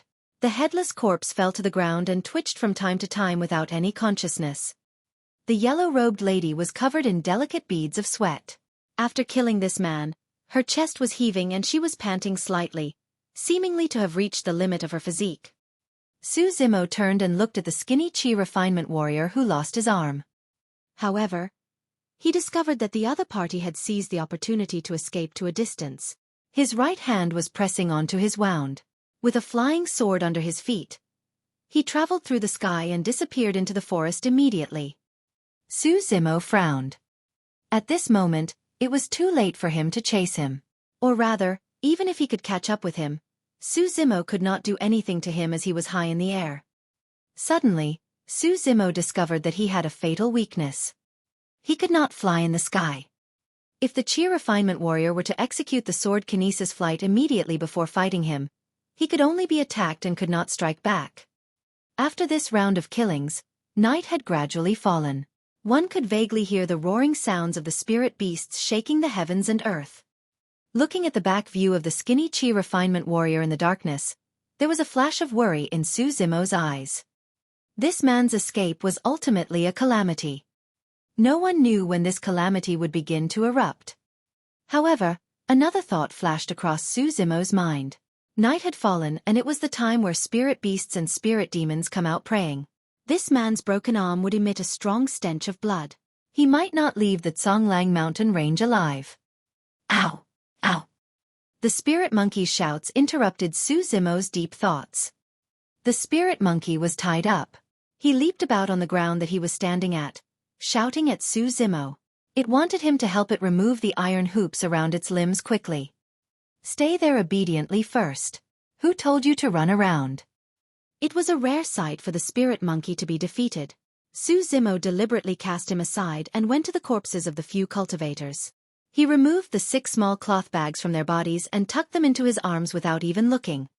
Although he did not know what they were, Xueqi could sense that these small cloth bags were quite famous and seemed to be cosmic bags. It definitely contained many treasures. Xueqi turned and picked up a flying sword that had fallen to the ground. The shape of this flying sword was a little unique. It did not have a handle but only a blade that was extremely sharp. Typical people would have problems holding it. However, this was not much of an issue for Xueqi. Xueqi held onto the sharp blade with his bare hands and walked to the spirit monkey. He aimed at the iron hoops that bound the spirit monkey's limbs and slashed hard. Clang! Sparks were flying everywhere. A white streak appeared on the iron hoop but it did not break. Xueqi furrowed his brows slightly. This flying sword could even shatter the thunderbolt saber. Yet, it could not break the iron hoops on the spirit monkey's limbs. This was a little troublesome. Xueqi could faintly sense that it was not because the flying sword was not sharp enough, but because he did not use it correctly. Chapter 22, Yao Xue. Chapter 22, Yao Xue. Just as Xueqi was deep in thought, the yellow-robed lady gradually approached him and said softly, "I'm Yao Xue from Azure Frost Sect. Thank you for saving me and fighting for justice, comrade." Xueqi's thoughts were focused on how to remove the hoops from the spirit monkey's forelimbs. He only glanced at Yao Xue but did not reply. Yao Xue pondered shortly before saying, "Comrade, you wish to remove this beast-trapping hoop, right? Why don't I give it a try?" Xueqi took a hesitant glance at Yao Xue before nodding. Yao Xue tapped the flying sword in her hands gently. 2 flashes of light appeared and a layer of frost covered the blade of the sword instantly. The aura of the sword was appalling. Xueqi looked on conscientiously. Earlier on, only 1 flash of light appeared on the flying swords of the 2 Qi refinement warriors from Joyful Clan. However, there were 2 flashes of light on the flying sword in Yao Xue's hands now. Obviously, the sword in this lady's hands was of a better quality. The blade was also sharper. Xueqi quietly memorized this and paid careful attention to Yao Xue's every move. He saw Yao Xue controlling the flying sword's movement from a distance. When her slim and fair finger pointed forward a little, the flying sword drew an arc in mid-air and slashed the beast-trapping hoop hard. Pa! Pa! Coinciding with the noise, the beast-trapping hoop broke. Having felt aggrieved for some time, the spirit monkey was thrilled after breaking free from the restraint. Oblivious to its bleeding wounds, it chattered "ow, ow," continuously. "Thank you." Xueqi nodded to Yao Xue. "It's not a big deal." Yao Xue smiled. Suddenly, a doubt arose in her heart and she could not help asking, "Is this a spirit beast that you reared and nurtured?" Yao Xue could tell that this wild man who was clad in hide knew the spirit monkey. Most likely, he intervened in this matter because he wanted to save the spirit monkey and then saved her in the passing. In the cultivation world, many cultivators would rear and groom spirit beasts to improve their combat ability. Once the spirit beast had pledged a blood oath, they would not betray the cultivator. Otherwise, they would be punished by heaven and die from a reflux of their own blood flow. Upon hearing this question, Xueqi frowned, shook his head and said, "He is my friend." Ah! Yao Xue blinked her eyes. She was very puzzled. It was really hard for her to imagine how a human could become friends with a spirit beast. Since ancient times, human and demon were of different paths and in constant fights with each other. Their relationship was getting from bad to worse. There was only one possibility of interaction: a master and slave relationship whereby one party had taken a blood oath. The term friend truly seemed a little unique when it came to the 2 different clans. After all, there was an ancient saying that those of different clans would not be of the same heart and mind. Xueqi ignored Yao Xue. He approached the few corpses and picked up the 5 flying swords. Looking at the broken thunderbolt saber, Xueqi felt a little hesitant. In the end, he still picked it up and tied it behind him. Suddenly, Xueqi sensed great danger and turned behind. In the deep parts of the forest behind him, 2 dots of dimmed lights appeared in the darkness. The aura was terrifying. They were exuding a chilling murderous intent. Pest! Xueqi exhaled a breath of cold air in shock. He said in a low voice, "It's a spirit demon. Quickly leave." Before Su Zimo spoke, the spirit monkey had already ran off. Although it was injured and limping, it could still move swiftly and agilely in the forest. Yao Xue was obviously a little panicky and at a loss of what to do. Su Zimo did not plan to bother about her initially. However, this lady had helped to chop the beast-trapping hoop earlier. If he were to leave her behind, she would most probably die here given her current state. Su Zimo took a glance at her and said in a low voice, "Follow me." Just as he spoke, Su Zimo had already begun to move forward. Yao Xue's cheeks blushed faintly. She gritted her teeth and quickly followed him. Yao Xue had been poisoned with the Pisces aqua powder. She would not be impacted much if she could force out the poison and nurse her injuries. However, she had just been engaged in a fierce battle with the Joyful Seven earlier, and almost exhausted all her spiritual powers. She could not even fly by standing on her flying sword. As such, she gradually could not endure the effects of the Pisces aqua powder. She felt her entire body heating up and limbs numb. Yao Xue was very clear of the effects of the Pisces aqua powder. No matter how strong-willed one would not be able to endure the power of this drug. If I can't endure it, I will rather be devoured by this spirit demon than to be humiliated by others. Yao Xue bit her cherry-red lips and quietly decided. The spirit monkey had long disappeared after running off. That wild man in front of her appeared faintly from time to time. Yao Xue tried her best to chase up to him. The unknown spirit demon behind followed her closely. Its chilling gaze was like a thorn on her back, never disappearing for a moment. After running for a while, Yao Xue's legs were wobbly. She almost tripped and fell onto the ground. Although she was already prepared to be buried in the beast's mouth, she was terrified at the thought that she would be torn apart and devoured by the spirit demon. Sounds of the spirit demon treading on the grass behind her were getting closer and closer. The murderous intent was pervasive and cold. Yao Xue could even smell the fishy breath of spirit demon's mouth. However, at this very moment, Yao Xue did not have the energy to run anymore. Forget it. To think that I, Yao Xue, would die at this place. If father knows about this. Sigh. Yao Xue was totally exhausted. She stood still, panting. She felt aggrieved and sorrowful. Closing her eyes, 2 streaks of tears flowed down quietly. At this moment, Yao Xue suddenly felt a strong and sturdy arm on her waist. Thereafter, her body felt light. Someone had taken her away from the place. "Miss, pardon me. There is a need to adapt to the change in circumstances." The man's voice rang beside her ears. Yao Xue opened her eyes wide and saw the side view of Su Zimo's face. So he didn't leave me behind. At this moment, Yao Xue had indescribable joy in her heart. She seemed to have found a place to vent all her grievances and sufferings now. Tears streamed down her face. Swoosh, swoosh. Winds howled and shadows of trees retreated. The man held 6 flying swords with his left hand and 1 person with his right hand. Yet, this did not slow him down. Instead, he moved even faster. It was only until now did Yao Xue realize that this man did not use all of his strength during the earlier stretch of journey. Otherwise, she would not have been able to catch up with him. This person is not bad. Yao Xue was drained of energy. Leaning closer to the man who carried her, the Pisces aqua powder was continuously taking effect, causing her thoughts to run wild. Yao Xue was stunned. She quickly bit the tip of her tongue and tried hard to maintain soberness. Dashing left and limping right from time to time, the man seemed to be very familiar with the Zhonglang mountain range. Although Yao Xue could hear the spirit beast roaring, they did not encounter any attack. After an unknown period of time, Yao Xue felt dizzy and could no longer control her body. Yao Xue was gradually losing her consciousness. At this moment, the man's voice rang again, "Miss, wake up!" Yao Xue's body was feverish and she was sleep-talking. Swoosh. Sounds of water could be heard. Ubiquitous feelings of coldness surrounded Yao Xue's burning body. Shivering, Yao Xue sobered up, her pair of eyes gradually regaining sight. This. Where is this?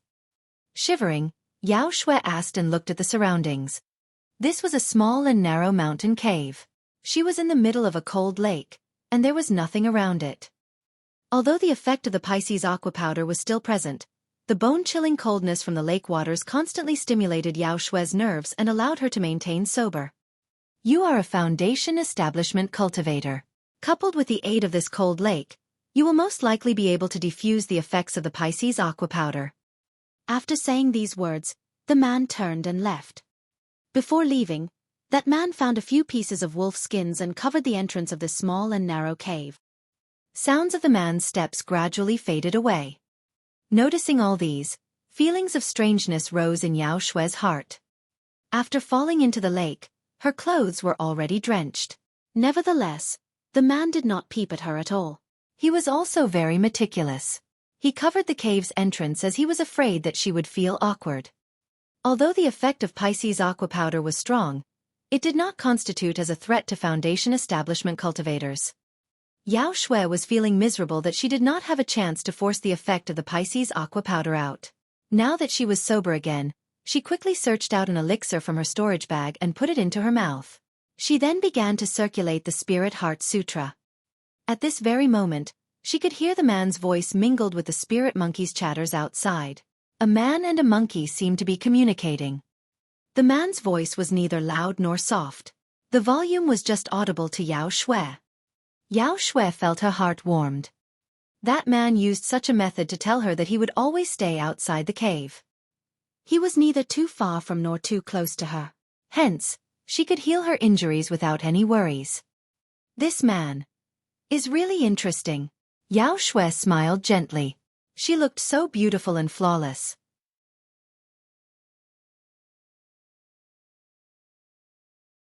Chapter 23. Fallen deep into a vortex. Chapter 23. Fallen deep into a vortex.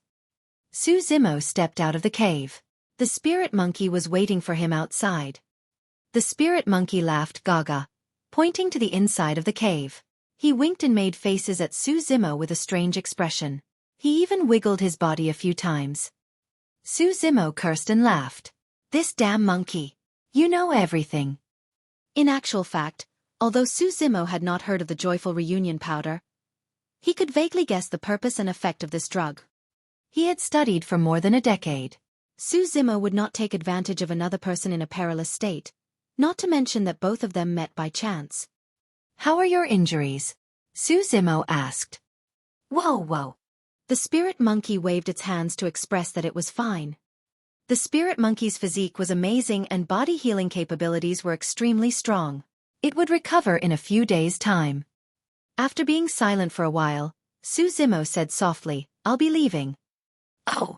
The spirit monkey widened its big eyes. They were filled with puzzlement. In the cognition of the spirit monkey, Su Zimo was similar to him. He lived in the Zhonglang mountain range, had no one to rely on or turn to, and had no strings attached.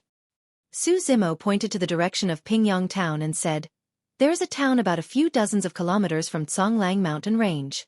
My home is over there. I have to go back now. The spirit monkey stopped shouting. Tears welled up in its eyes. It looked a little sad. Turning its back, it quietly licked the wounds on his body. Su Zimo felt a little complicated too. In Su Zimo's eyes, the spirit monkey was no longer the initial savior that it was. The spirit monkey was a friend whom he ate, lived and shared weals and woes with. Su Zimo had also thought of bringing the spirit monkey with him, but this was not realistic. On one hand, Su Zimo was worried that the spirit monkey could not get used to the outside world. On the other hand, he was worried that he would not be able to protect the spirit monkey. The spirit monkey was obstinate and unyielding. It was also eccentric and untamed. He did not know what kind of huge trouble it would stir up outside. Life outside might not be safer, happier and more carefree than life in the Zhonglang mountain range. Comrade, you can come in. At this moment, the gentle voice of that lady could be heard coming from inside the cave. It broke the pin-drop silence outside the cave. Su Zimo patted the spirit monkey's shoulders and stepped into the cave first. Although the night was dark, after cultivating the mystic classic of the 12 demon kings of the great wilderness, Su Zimo's eyesight was superb. At the sight of Yao Xue, he could not help being slightly stunned. Yao Xue's beauty was astonishing. Her beauty surpassed that of Shen Mingqi and was comparable to Dai Yu. It was just that she did not have the unique charisma on Dai Yu. Yao Xue had just gotten out of the cold lake. Her black tresses were still wet. She looked like a beauty who had just gotten out of a bath, with a touch of gentleness. She was very attractive. Su Zimo was a little distracted but resumed his normal self after a moment. Looking at the current Yao Xue, he guessed that the effect of the joyful reunion powder had already faded. Su Zimo nodded at Yao Xue and walked to his usual resting place. He searched out the few small cloth bags from the joyful clan and fidgeted with them curiously. "Comrade, I still don't know your name?" Yao Xue smiled and asked. "Su Zimo." Su Zimo responded without even looking up. He continued to fidget with the cloth bags in his hands. Yao Xue looked at Su Zimo, who was not far away. Recalling the embarrassing state that she had been in when poisoned by the joyful reunion powder, she could not help blushing and feeling shy. Yao Xue gently gritted her molars, her distracted eyes glancing everywhere. She tried to appear casual as she asked, Just now, Miss lost your consciousness. Nothing happened." Before Yao Xue could finish her words, Su Zimo added, "Oh." Yao Xue furrowed her brows when she discovered that Su Zimo seemed reluctant to respond to her. He had been fiddling with the storage bags in his hands. She could not help feeling a little annoyed at heart. After watching by the side for a while, Yao Xue could not help asking, "Comrade, you don't seem to be a cultivator." Su Zimo paused. He observed Yao Xue's eyes and said calmly, "I don't have a spirit root." At the sound of these words, there was not the slightest bit of contempt in Yao Xue's eyes. On the contrary, there was a flash of shock and regret. This subtle change made Su Zimo feel a little positive about Yao Xue. Yao Xue approached Su Zimo. She sat on the ground, not minding the dirt and mess. She said jokingly, "Then I won't address you as comrade anymore. It's only right that I call you Mr. Su." "It's up to you." Su Zimo smiled. Yao Xue pointed at the cloth bags in Su Zimo's hands and said, "This thing is a storage bag. It is a very common item in the cultivation world. Almost everyone will bring one with him. It is a cosmos bag and can store a lot of items. Oh. However, the storage bag will only open after one uses spirit chi to stimulate it." While talking, Yao Xue took a storage bag and patted it with her palm.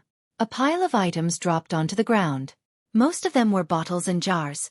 There were also dozens of stones the size of a fist. These are spirit stones. This is something that a cultivator cannot do without. There are 3 grades of it: supreme grade, middle grade and inferior grade. These few are inferior grade spirit stones. As for spirit root, it can be categorized into 5 grades: pseudo-spirit root, ordinary spirit root, superior class spirit root, earth spirit root and the most rare heaven spirit root. Yao Xue was very smart. Seemingly, she could tell that Su Zimo was very curious about cultivators. Hence, she tirelessly told him about the common information of cultivators. Yu hardly talked about such things. Hence, Su Zimo could not help but be immersed in this information. One party was humble to learn and the other party spoke without any reservation. Before they knew it, it was already dawn and one night had passed. Even if one was a cultivator, he would feel tired after having a sleepless night. Su Zimo looked apologetic. He got up and said, "Miss Yao, regarding this information on cultivators, thank you for teaching me generously. I have gained a lot." Yao Xue smiled and said, "If you wish to thank me, give me 3 pieces of wolf skins.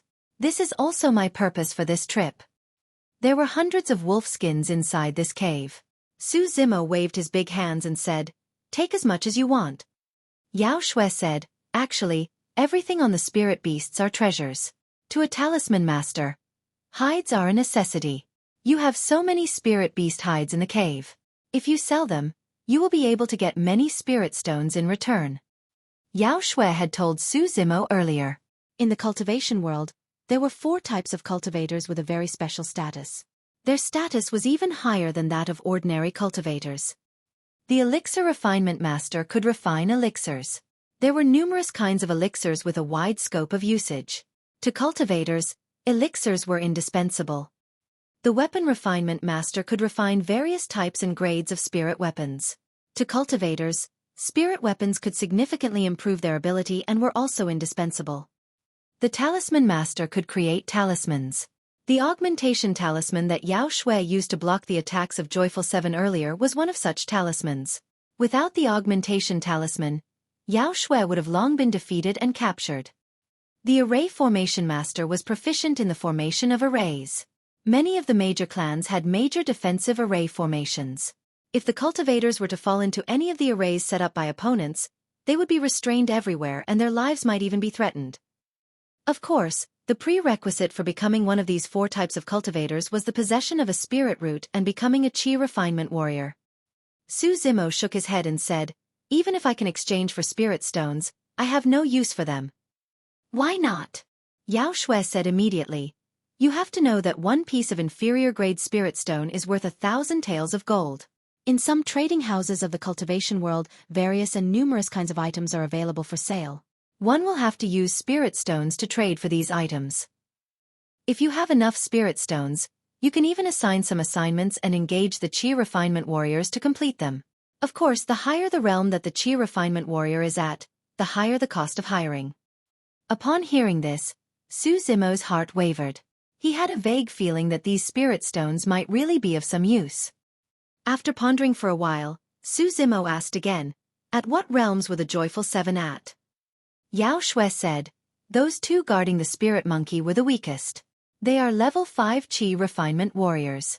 The one who escaped and the fat-faced one were the strongest. They are both level 8 Qi refinement warriors. The remaining 3 were level 7 Qi refinement warriors." Su Zimo nodded. 1 year of training and experience had not been in vain. Now, even level 8 Qi refinement warrior was not his match. Su Zimo even had a hunch that level 9 Qi refinement warrior would also be in danger if he were to close in on him. Of course, this was on the pretext that the other party would not execute the sword kinesis flight at the first instance. In fact, sword kinesis flight would deplete a lot of spirit Qi. In fights and battles, be it Qi refinement warrior or foundation establishment cultivator, they would save as much spirit Qi as possible for use in attacking the opponent. With both feet on the ground, the other party could still defeat you by controlling the flying sword even if one were to execute sword kinesis flight. Hence, in the midst of killings and fightings, almost none of the Qi refinement warriors or foundation establishment cultivators would execute sword kinesis flight and attack at the same time. This would not only cause distraction but also deplete a lot of spirit Qi. Of course, it would be a different matter when it came to the perfected golden core realm. The ability of the perfected golden core was vastly different from the 2 mentioned before. One of the abilities was that the perfected golden core could completely lift himself off the ground without relying on any foreign object. Where do we go to sell these items? Su Zimo had quite a huge harvest yesterday. He had 6 storage bags. There were about 700 pieces of spirit stones in total. In addition, there were other flying swords, elixirs and so on. Yao Xue said, "In the Great Zhou dynasty, the largest trading house is the Sky Treasure Pavilion. Sky Treasure Pavilion will set up branch stores in the town of cities where cultivators gather. Most of them are situated in the cities of the various states where the kings live in." "Sky Treasure Pavilion?" Su Zimo said in slight puzzlement. He frowned. "There seems to be one in Songlang City." When he was studying at Songlang City previously, Su Zimo had unintentionally heard of Sky Treasure Pavilion. He heard that it was a place that was even more mysterious than the palace. The gathering of the cultivators? Songlang City, Sky Treasure Pavilion. Su Zimo narrowed his eyes, seemingly pondering about something. Since they are cultivators, why would they intervene in pugilistic and royal court affairs of the mortal world? Su Zimo asked again. Yao Xue explained, "The Qi refinement warrior's lifespan is almost similar to that of ordinary people. Even a foundation establishment cultivator's lifespan is at most over 100 years. It is so hard to attain alchemy. When they see that they have no hopes of attaining alchemy, most of the Qi refinement warriors and foundation establishment cultivators will enter the royal court and enjoy a materialistic and carefree life in their remaining years. Of course, when there are traces of cultivators in various states, most of them belong to the Qi refinement warriors. However, it is said that in the Great Zhou dynasty, one of the armies is solely formed by the foundation establishment cultivators, and there are even some perfected golden cores in the dynasty. This is the reason why the Great Zhou dynasty stands towering like a giant and dominates the various states. Countries such as Deqi and Yen all belong to the vassal states and had to pay tribute to the Great Zhou dynasty every year. Su Zimo suddenly had a realization. It is no wonder the great Zhou dynasty hardly intervenes in the battles of the various states. This is because the rise and fall of any states will not threaten the rule of the great Zhou dynasty. That's right. Yao Xue nodded. After pausing for a moment, Yao Xue smiled and said in a profound manner, "The Conglang city is one of the cities in the state, but Sky Treasure Pavilion set up a branch there. It seems that the city lord of this city is conceiving a huge plan. Sky Treasure Pavilion would only set up a branch in places where the cultivators gather. This implied that Conglang city had many cultivators. What did the city lord of Conglang want to do? Was it related to the Su family? Su Zimo vaguely felt that the Su family had very likely gotten itself into a massive vortex, and it would be shattered into pieces in the event of any slip-up.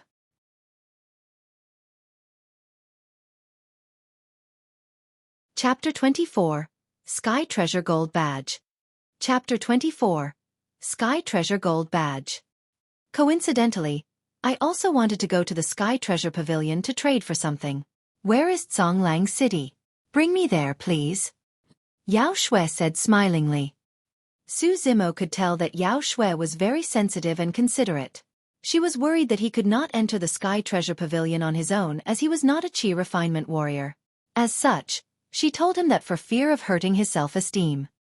Su Zimo did not expose her lie either. He said, "Let's go. It is also time that I leave Conglang mountain range." Su Zimo packed up many spirit beast hides. Besides these, he also put away the storage bags and flying swords harvested yesterday in Yao Xue's storage bag temporarily to avoid appearing too ostentatious. Outside the cave, the sky was already bright. The spirit monkey curled himself up in a corner with his back facing the two of them. It seemed to be sound asleep. "Let's go. Don't disturb him," Yao Xue said softly. Su Zimo shook his head. He went to the side of the spirit monkey and kicked it without giving any warning. He chided smilingly, "Stop pretending to be dead. Wake up and send me off." This kick was very sudden and forceful. Even Yao Xue was taken aback. Unexpectedly, the spirit monkey who was initially sleeping soundly seemed to be long prepared for this. Swoosh! It dashed up and avoided Su Zimo's underhanded kick. Teeth gnashing and jaws opened, it waved both arms at Su Zimo with a face full of disdain, and rolled its eyes from time to time. Su Zimo smiled faintly and said, "If you don't want to send me off, so be it. Look at you. Damn monkey. Be smarter next time. Don't foolishly go lose to the cultivators when you meet them." Humph! The spirit monkey snorted and waved its fists. "I'm leaving." With his back facing the spirit monkey, Su Zimo waved his hands and left the cave with Yao Xue. Not far away, Su Zimo sensed something and instinctively turned back. He saw the spirit monkey standing at the cave entrance and watching him from afar. Under the reflection of the morning glow, the tall and big figure looked a little lonely and desolate. At the sight of Su Zimo turning back, the spirit monkey felt that he could no longer stifle his expression. Lifting its head proudly, it turned and wriggled back into the cave, disappearing from sight. Yao Xue noticed this and said softly, "In the end, it came out to send you off." Su Zimo hung his head silently. Yao Xue said, "Since you can't bear to leave it, bring it along."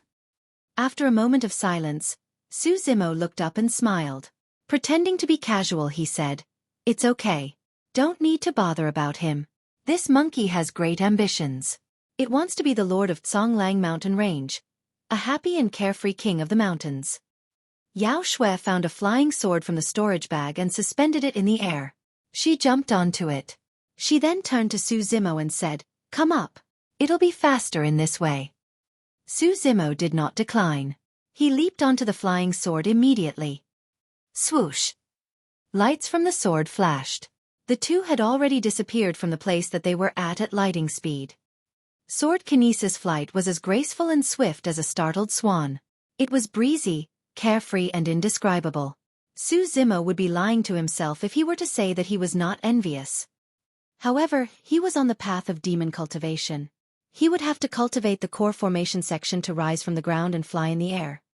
After Tendon's transformation, there were 4 major realms: bones strengthening, marrow cleansing, organs refinement, and orifice clearing. He did not know how long it would take. After 1.5 years, he felt completely different upon returning to Zhonglang City. Looking at Zhonglang City from the heights while on Yao Xue's sword, Su Zimo discovered that this city was much bigger than he had thought it to be. The two landed in a quiet and deep small alley. There was a wall at the end of the small alley. Before Yao Xue reached the wall, she pointed with her finger and released a flow of spirit qi. Before hitting the wall, it had turned as clear as a water curtain at that instant. Yao Xue explained, "This is a kind of array formation. It has the effect of a visual bulwark. Mortals without spirit qi will not be able to discover this place. There are 2 ways to enter the Sky Treasure Pavilion. First, become a cultivator. Second, possess the Sky Treasure Badge." Su Zimo nodded and followed Yao Xue in crossing the wall. It was spacious and bright on the other side. A sparkling and glittering palace appeared right in front of them. 3 words, Sky Treasure Pavilion, was written on the plaque. Under the bottom right corner of the Sky Treasure Pavilion, there was an exquisite and small word branch, representing that this was a store branch of the Sky Treasure Pavilion. After entering the main hall of the Sky Treasure Pavilion, one could see many Qi refinement warriors loitering around. The main hall was filled with plenty of treasures collected in the cultivation world. There were elixirs, spirit items, talismans, cultivation technique secret manuals and so on. It had everything that one wished for. "Follow me upstairs. These items downstairs are all ordinary ones," Yao Xue whispered. Under the envious gaze of many Qi refinement warriors, Su Zimo followed Yao Xue upstairs. These Qi refinement warriors were aware that only Foundation Establishment cultivators or those with the Sky Treasure Badge could be granted access to the 2nd floor of the Sky Treasure Pavilion. However, it was too difficult to attain a Sky Treasure Badge. Even the most inferior grade Sky Treasure Bronze Badge required a certain number of spirit stones in exchange for the eligibility. On the 2nd floor, there were obviously less cultivation world treasures. However, each of the items looked better than those downstairs. Apart from a few Qi refinement warriors who were selling items, no one else was present. It was very quiet. Yao Xue knocked on the table. She flashed a piece of exquisite gold badge and said in a low voice, "Get your pavilion manager out." The Qi refinement warrior was startled instantly. He responded to the rudeness with a flattering smile. "Senior, please wait here for a moment." Very soon, a figure dressed like a businessman hurried over. He was rather plump but swift in his movements. "Selling something?" Yao Xue went straight to the point. She took out the hundreds of spirit beast hides, various elixirs and the few flying swords. Su Zimo had already planned to sell everything and exchange them for spirit stones. It will be a total of 3,070 pieces of inferior grade spirit stones. The manager of Sky Treasure Pavilion calculated before he wiped his sweat and said. Yao Xue waved her hands and said undoubtedly, "Let's round it to 3,100. Okay." The manager hesitated slightly but agreed thereafter. Su Zimo suddenly realized that Yao Xue seemed to be born of an extraordinary origin. Every move of hers was filled with a strong aura of elegance. 3,100 pieces of spirit stones. Coupled with the 700 other pieces in the storage bags of the Joyful Seven, Su Zimo had close to 4,000 spirit stones now. This was also considered a huge wealth amongst the high-level Qi refinement warriors. "How do you intend to use this sum of spirit stones?" Yao Xue asked. Su Zimo had some plans in his heart. He said in a deep voice, "I want to refine 2 weapons. 1 bow and 1 saber." After the battle with Qi refinement warriors at Zhonglang Mountain Range, Su Zimo discovered his own weakness. He was unable to leave the ground and fly in the sky. If he were to encounter Qi refinement warriors who used sword kinesis flight in the future, Su Zimo would deal with them with his bow and arrows. As for the saber, apart from protecting himself and attacking the enemy, it could also block the spirit item of the Qi refinement warrior and take the chance to reduce the distance separating them. Besides inferior grade, middle grade, superior grade, supreme grade weapons, there was also another type of spirit weapon called pseudo-spirit weapon. The reasons why spirit weapons were powerful were twofold. On one hand, the materials used to refine the weapons were rare spirit items. On the other hand, after numerous hammering and refining by the weapon refinement master, the impurities had been removed. The weapon would not break easily as it was both hard and strong. Most importantly, One had to look at the spirit pattern condensed on it to analyze the grade of the spirit weapon. An inferior grade spirit weapon would have one spirit pattern. Amongst the joyful 7, 2 of them had flying swords of this grade. The flying sword in Yao Xue's hands was a middle-grade spirit weapon as it had 2 spirit patterns. Weapons with 3 spirit patterns were superior grade while those with 4 spirit patterns were of supreme grade. Before the cultivators engaged in a fight, it would inject the spirit chi into the spirit weapon. This would invigorate the spirit pattern to shine. The more lines there were, the more powerful the spirit weapon. The so-called pseudo-spirit weapon was referring to weapons made of the same materials as the real ones. They were also made by the weapon refinement master, but there was no spirit pattern condensed on them.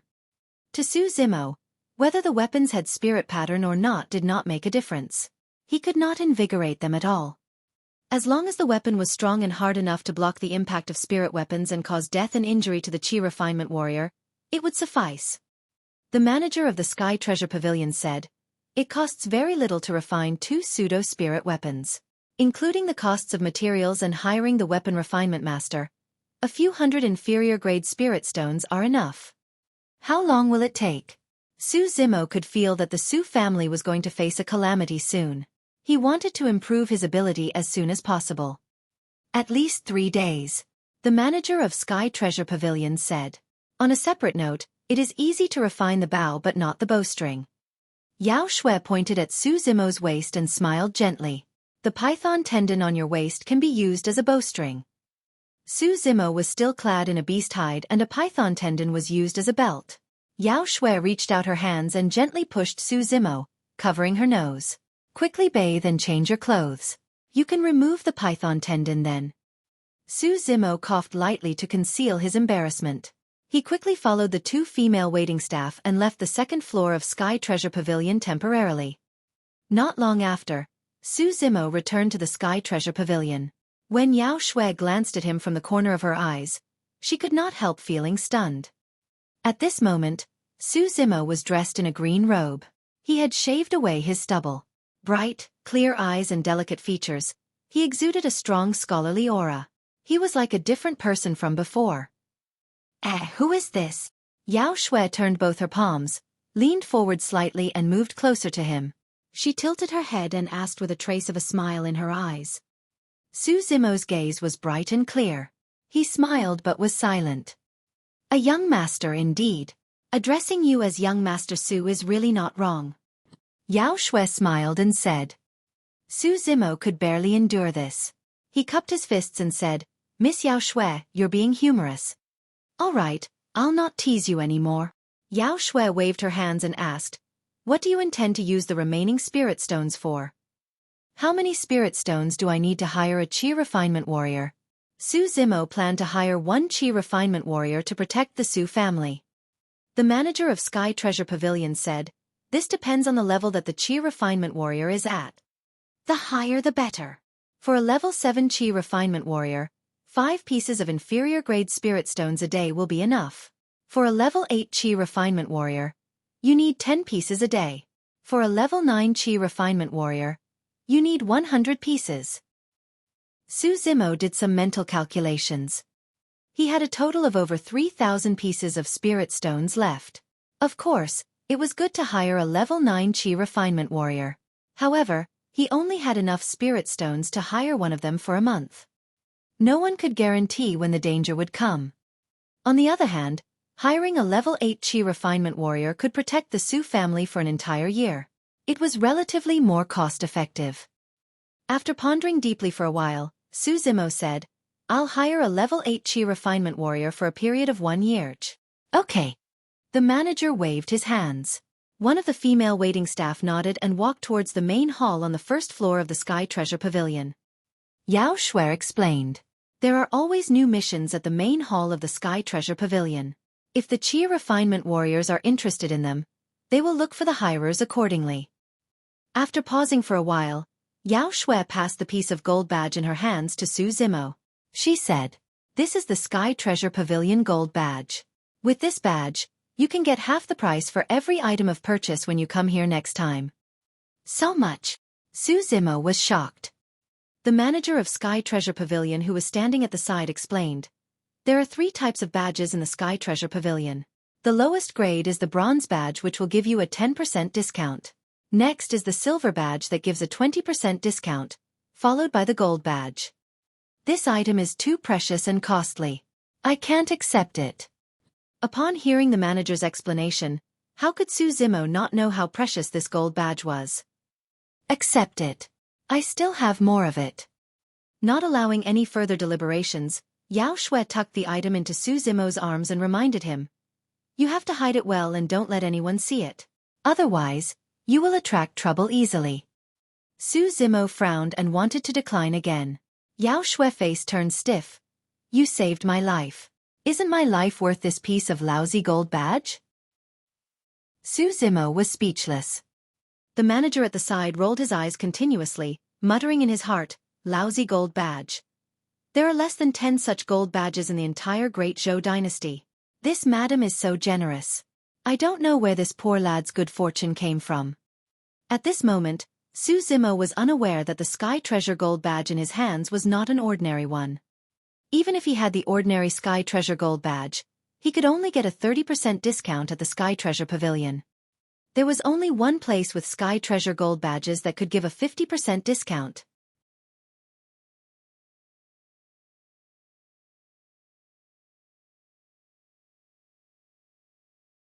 Chapter 25. Trouble. Chapter 25. Trouble. After stepping out of the Sky Treasure Pavilion, it was already close to noon. Su Zimo turned and looked at Yao Xue. He said sincerely, "I must thank Miss Yao Xue for today's matter. Call me Yao Xue." "That. Okay then." Su Zimo hesitated slightly before he agreed. At the sight of Su Zimo nodding, Yao Xue pursed her lips and smiled. She said immediately, "I'll call you Zimo then." Su Zimo. Yao Xue took a sideways glance at Su Zimo and asked, "Where will Zimo be going next?" Su Zimo pondered deeply and said, "I have to stay in Songlang City for a few days to wait for the 2 spirit weapons to be refined. At the same time, I will check out if any level 8 Qi refinement warriors are taking up the mission." After thinking, Yao Xue said, "I'll return to my clan then. I won't keep you company. Have a good trip. We will meet again if we have fate." Su Zimo nodded. Yao Xue jumped onto the flying sword. When she was about to leave the Sky Treasure Pavilion, she suddenly looked back and gave a charming smile. "Not if we have fate. We will definitely meet again." Upon finishing her words, Yao Xue leaped onto her sword and left. She disappeared from Su Zimo's sight soon after. Su Zimo did not think much of it. He left the small alley of the Sky Treasure Pavilion and looked for an inn nearby to stay at. 3 days later, in the mansion of the city lord, Chao Gang, the wolf guard, stepped in and bowed to pay his respects. He said in a low voice, "City lord, my subordinate's guard saw Su Zimo in the city. The strange thing is that this lad seemed to have appeared out of thin air. No one saw him entering the city." Luo Tianwu, the city lord of Songlang City, nodded and said, "Yes, perhaps we have been negligent. No need to worry.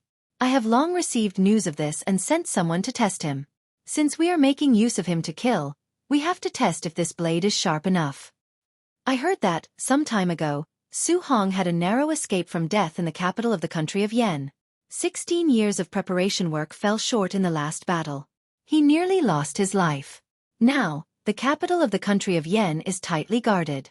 Many Qi refinement warriors were gathered near the king of Yen. What can this Su Zimo do?" Chao Gang frowned slightly.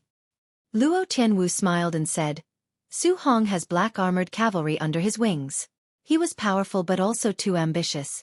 It is expected that his assassination of the king of Yen would fail. But this second young master Su is different. No one views him as a threat. The more you neglect one's existence, the easier it is for him to carry out a successful assassination." Su Zimo had been in Songlang City for 3 days but did not hear any news from Sky Treasure Pavilion. The hiring of Qi refinement warrior was not as easy as he expected it to be. Furthermore, he wanted to hire a level 8 Qi refinement warrior. Su Zimo felt a little vexed. He was prepared to have a meal at the first floor of the inn. Just as he arrived downstairs, he could hear people sneering. Someone said in an eccentric manner, "Yo, Isn't this second young Master Su who has been reduced to an inferior commoner? Why do you still have the shame to come to Zhonglang City? Su Zimo slanted his eyes and saw a seemingly wealthy young man with a graceful bearing waving a fan. Sneering continuously, he had a look of contempt on his face. Two middle-aged men were by his sides. They were bright-eyed and had a restrained aura. They were seemingly guarding the young man who was sitting in between them. This young man's name was Chu Liang. He could not take the hardship of learning martial arts but was also reluctant to focus on his studies quietly. With the power of his family clan as his backing, he lounged around all day long, bullying the young and weak. Su Zimo had some impression of this man as he had been his classmate back then when studying in Zhonglang City previously. Although he could not see eye to eye with this man's conduct, the two never had any animosity between them. Su Zimo cast a faint glance at Chu Liang. His gaze was calm and his expression normal. He then turned back and ascended the stairs. The Su family already had enemies on another land. Su Zimo did not wish to attract more trouble. It was pointless to make more enemies. Chu Liang sneered. Boss Li, when did your inn start to take in inferior commoners? Break both legs of this inferior commoner and throw him out, in case he affects my appetite. This. The boss of the inn looked like he was in a difficult position. Yes. You want to break both my legs? Su Zimo halted his steps and turned gradually, his gaze sweeping across the main lobby. The guests in the inn did not seem to be ordinary commoners. They had weapons on the table beside them. Although they were also eating and drinking, their gazes inadvertently landed on him. Moreover, there were traces of hostility in their eyes. This was not a chance encounter. The other party deliberately came here to seek trouble. In the blink of an eye, Su Zimo had figured it out. Su Zimo strode towards Chu Liang. The two middle-aged men by Chu Liang's side showed obvious signs of nervousness. The muscles tightened as they lowered their palms, placed them on the weapon on the waist. Su Zimo smiled and sat on the seat opposite Chu Liang. Who told you to sit down? Chu Liang hollered. Bang! He slammed his hands on the table.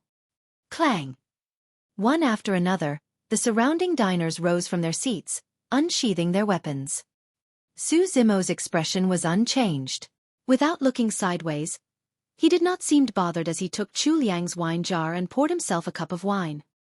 The two middle-aged men opposite him looked grave and solemn. They moved towards the middle, blocking Chu Liang behind them. Su Zimo had not made any moves and did not even reveal any trace of murderous aura. Yet, the two middle-aged men felt uneasy and had chills running up their spines. The two of you are perfected Khanate experts, right? Su Zimo lifted the wine cup and asked casually. So what if we are?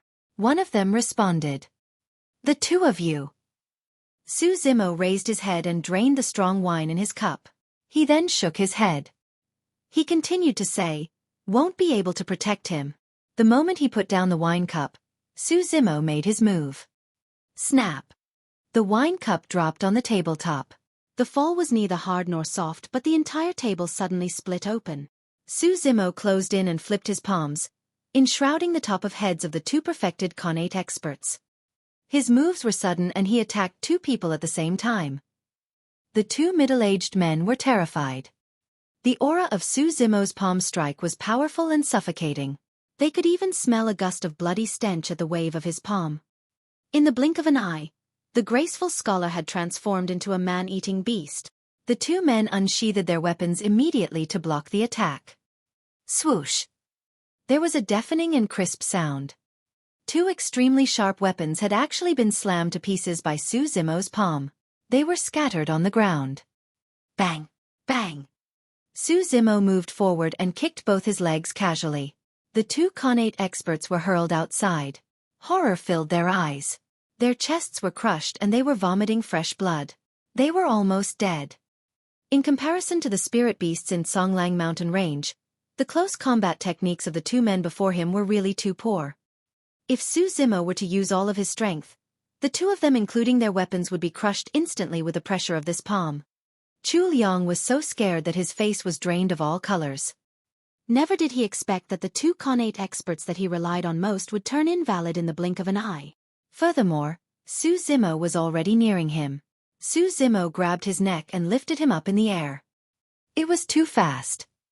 When Chu Liang landed in Su Zimo's hands, the surrounding diners had not even recovered from their shock. No matter how much they wanted to dash forward, they were fearful of the consequences and full of reservations. What are you doing? Release my family's young master. A loud and stern voice rang from the surrounding. Su Zimo did not seem to have heard it. He just looked at Chu Liang with an imperceptible smile on his face. I heard that you want to break both of my legs. Eee. Chu Liang's neck was strangled. His face turned purplish-blue as he let out a weird sound from his mouth. Su Zimo's gaze gradually turned cold. He swung his legs. Pa, pa. Sounds of bones cracking could be heard coming from Chu Liang's knees. They had been crushed by Su Zimo's kick in that instant. Chu Liang was in so much pain that beads of sweat appeared on his forehead. His entire body was shivering, but he could not bring himself to say a word. Who told you to come? Su Zimo pressed him. Chu Liang could not catch his breath. He rolled his eyes and looked like he was going to faint at any point in time. At this very moment, a loud shout could be heard from outside the door. Stop! A man clad in armor with a firm and resolute face was standing at the entrance of the inn. He was leading numerous guards. He dashed in with large and vigorous strides. This man was none other than Chao Gang, one of the 5 wolf guards of Zhonglang City. Fighting is forbidden in the city. Su Zimo, quickly release that man. Chao Gang stepped forward and hollered. At the same time, Chao Gang also moved forward 2 steps and whispered into Su Zimo's ears. Second young master Su, the city lord would like to meet you. Su Zimo narrowed both his eyes. A thought flashed in his mind and he vaguely understood what was happening. Su Zimo waved his hands and flung Chu Liang aside nonchalantly. Bring criminal Su Zimo back to the city lord. Chao Gang shouted again. Numerous guards behind him moved forward and surrounded Su Zimo. Yet, no one cuffed him up. Su Zimo was expressionless, but he sneered in his heart. He followed Chao Gang and the group and left the inn.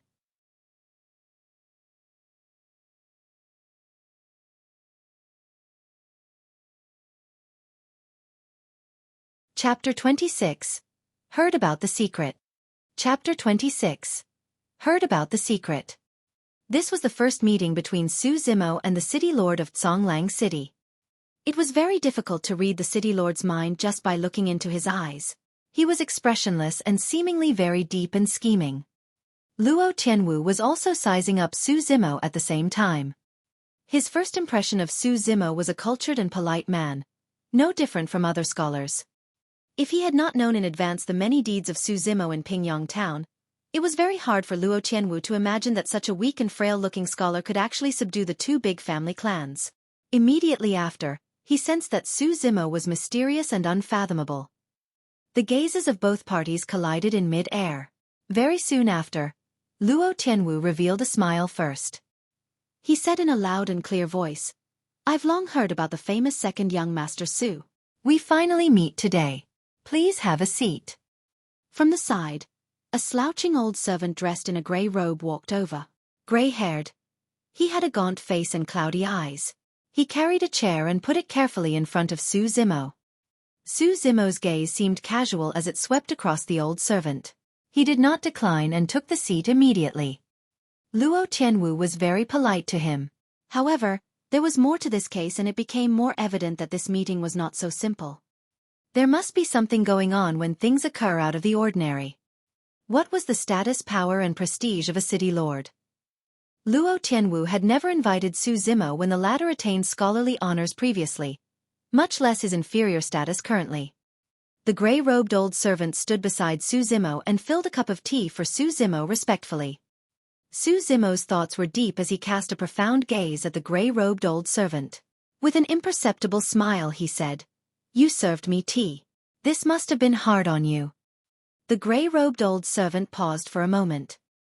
He placed the teapot on the table without any expression. Thereafter, he retreated to stand behind Luo Tianwu and did not utter a word. Upon hearing this, a beam of light flashed across Luo Tianwu's eyes but disappeared after a moment. Su Zimo's words seemed unintentional, but others were not sure of the implied meaning. He could be mocking himself for his inferior status or pitying the grey-robed old servant for his old age. Of course, there was another possibility. This lad had already seen through the Qi refinement warrior identity of this old servant dressed in shabby and grey clothes. This fellow is not easy to deal with. Luo Tianwu furrowed his brows secretly. The grey-robed old servant had hid himself very well. Yet, he could not deceive the spirit perception that Su Zimo had attained via his near-death experiences. Without a word, Su Zimo raised his teacup and sipped tea in a leisurely manner. Luo Tianwu was silent too. His fingertips were knocking on the table neither lightly nor hard. About 8 minutes passed. The pin-drop silence in the room was frightening. Only sounds of fingertips knocking on the table were resonating. The atmosphere was stifling. The smile on Luo Tianwu's face had already disappeared. In such a circumstance, ordinary people would not be able to withstand the pressure. They would have long spoken up to ease the atmosphere. However, right from the beginning, Su Zimo's expression did not change the slightest bit. His gaze was as calm as an old monk who was meditating. This lad is only 18 years old and he has such a calm and mature temperament. It is very tricky to deal with him. Luo Tianwu muttered in his heart. He was already feeling a little restless. In actual fact, this was a tactic of psychological pressure. Whoever could not endure the situation and spoke would inevitably be on the back foot. Luo Tianwu had initially wanted to subdue Su Zimo in the first instance. However, he did not expect to hit him on the wrong spot. He felt very upset. "Isn't second young master Su curious about why I invited you today?" Luo Tianwu asked smilingly. Su Zimo put down his teacup in a leisurely manner and glanced sideways at Luo Tianwu. He said calmly, "May I ask City Lord to give me an explicit reason? The two young masters of the Su family are both cream of the crop. Young Master Su's patience and endurance, and second young Master Su hiding your light under a bushel. The 5 wolf guards under my wings and me admire you guys greatly," Luo Tianwu praised. Su Zimo frowned slightly and said, "City Lord, you don't need to probe further. Please come straight to the point. You're straightforward. I admire people like second young Master Su." Luo Tianwu gave a slight smile. "Your older brother has failed to assassinate the King of Yen. He is severely injured and bedridden now. I know that second young Master Su's heart must be filled with fury." Upon hearing this, Su Zimo's countenance changed.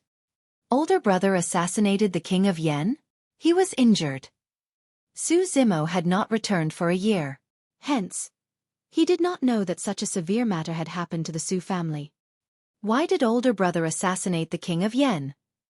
Could the King of Yen be the Su family's enemy? Observing the change in Su Zimo's expression, Luo Tianwu was slightly stunned. He asked, "Don't tell me that second young Master Su doesn't know about this." "I am not aware." Su Zimo shook his head and endured the urge to rush back to Pingyang town.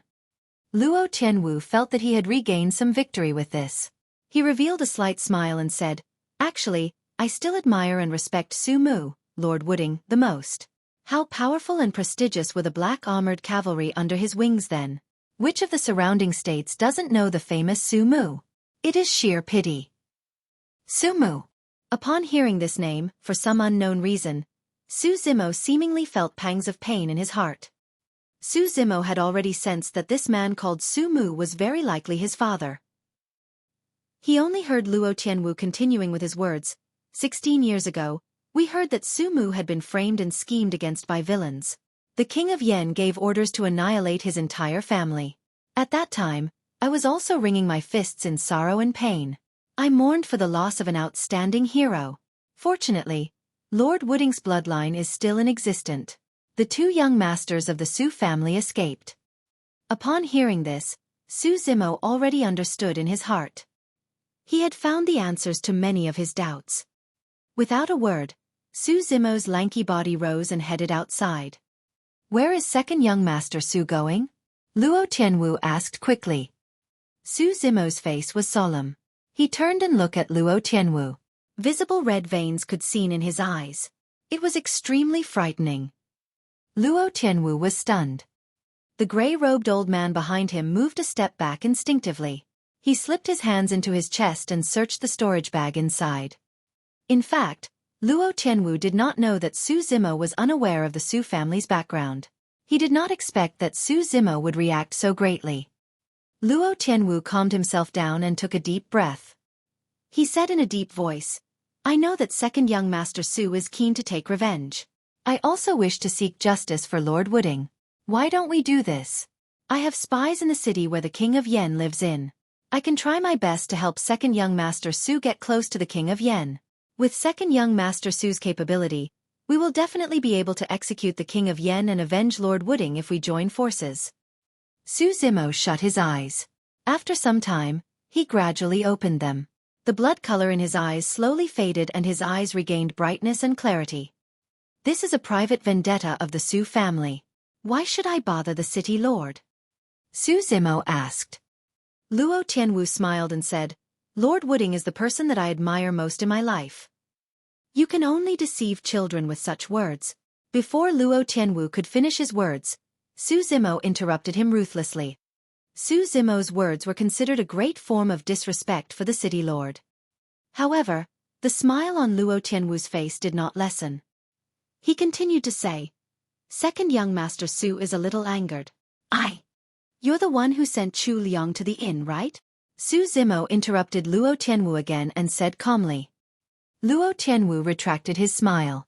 There was a flash of murderous intent in his eyes, but it disappeared a moment later.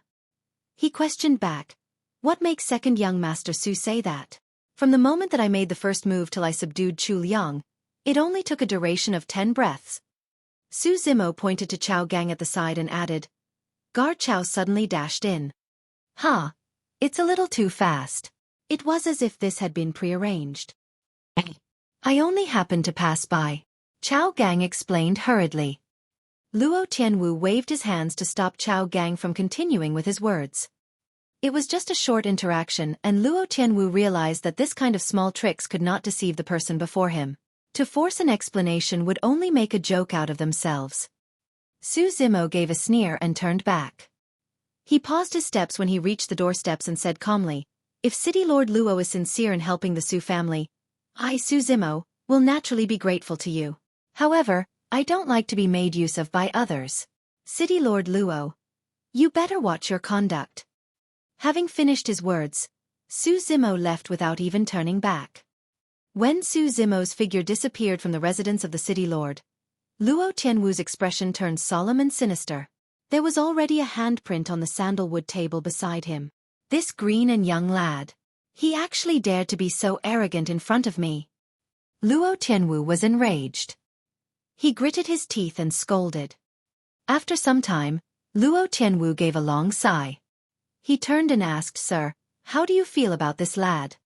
At this moment, the gray-robed old servant straightened his back. His eyes were clear and bright. There were no signs of the earlier old and fatigued look.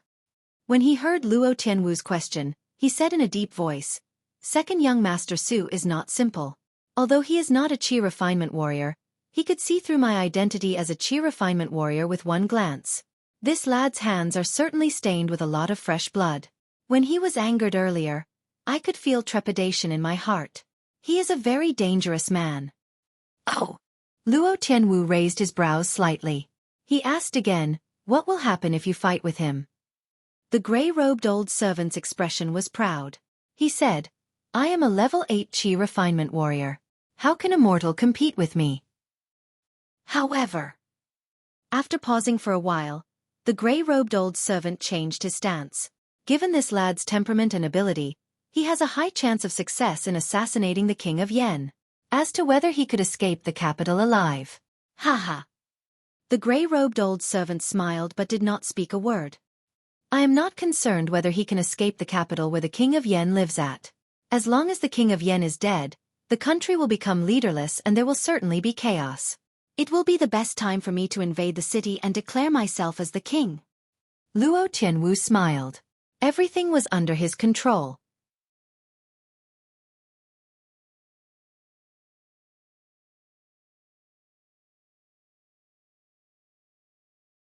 Chapter 27, Sanguine Crystal Bow, Cold Moon Saber. Chapter 27, Sanguine Crystal Bow, Cold Moon Saber. Men of letters preferred swords. Even if they did not know any martial arts, they liked to carry a sword with them, as they appeared to be noble and elegant with it. The saber was used by the armies on the battlefield and the ruffians of the pugilistic society. It was totally unlike the aura of the scholar. When choosing his weapons at Sky Treasure Pavilion, Su Zimo did not choose the sword but the saber automatically. He did not know the reason behind his actions as well. Su Zimo finally understood why when he left the mansion of the city lord. That was because he was no scholar deep down inside. He was the son of the mighty Lord Wooding, that all the dukes were in awe of. He should be galloping on the battlefield, killing countless enemies with his fearless and indomitable spirit, blood staining his robe. Originally, Su Zimo could not understand why he was not the least nervous, scared or frightened when the knife that he held pierced Zhou Dingyun's throat that night. Instead, he was slightly excited and eager to try. Su Zimo finally understood everything right now. It was in his blood to kill without the slightest hesitation. Although he had spent more than 10 years studying, he could not hide his true nature. The words that Luo Tianwu said were like sharp thorns that pierced Su Zimo's heart. He was in agony at hearing them.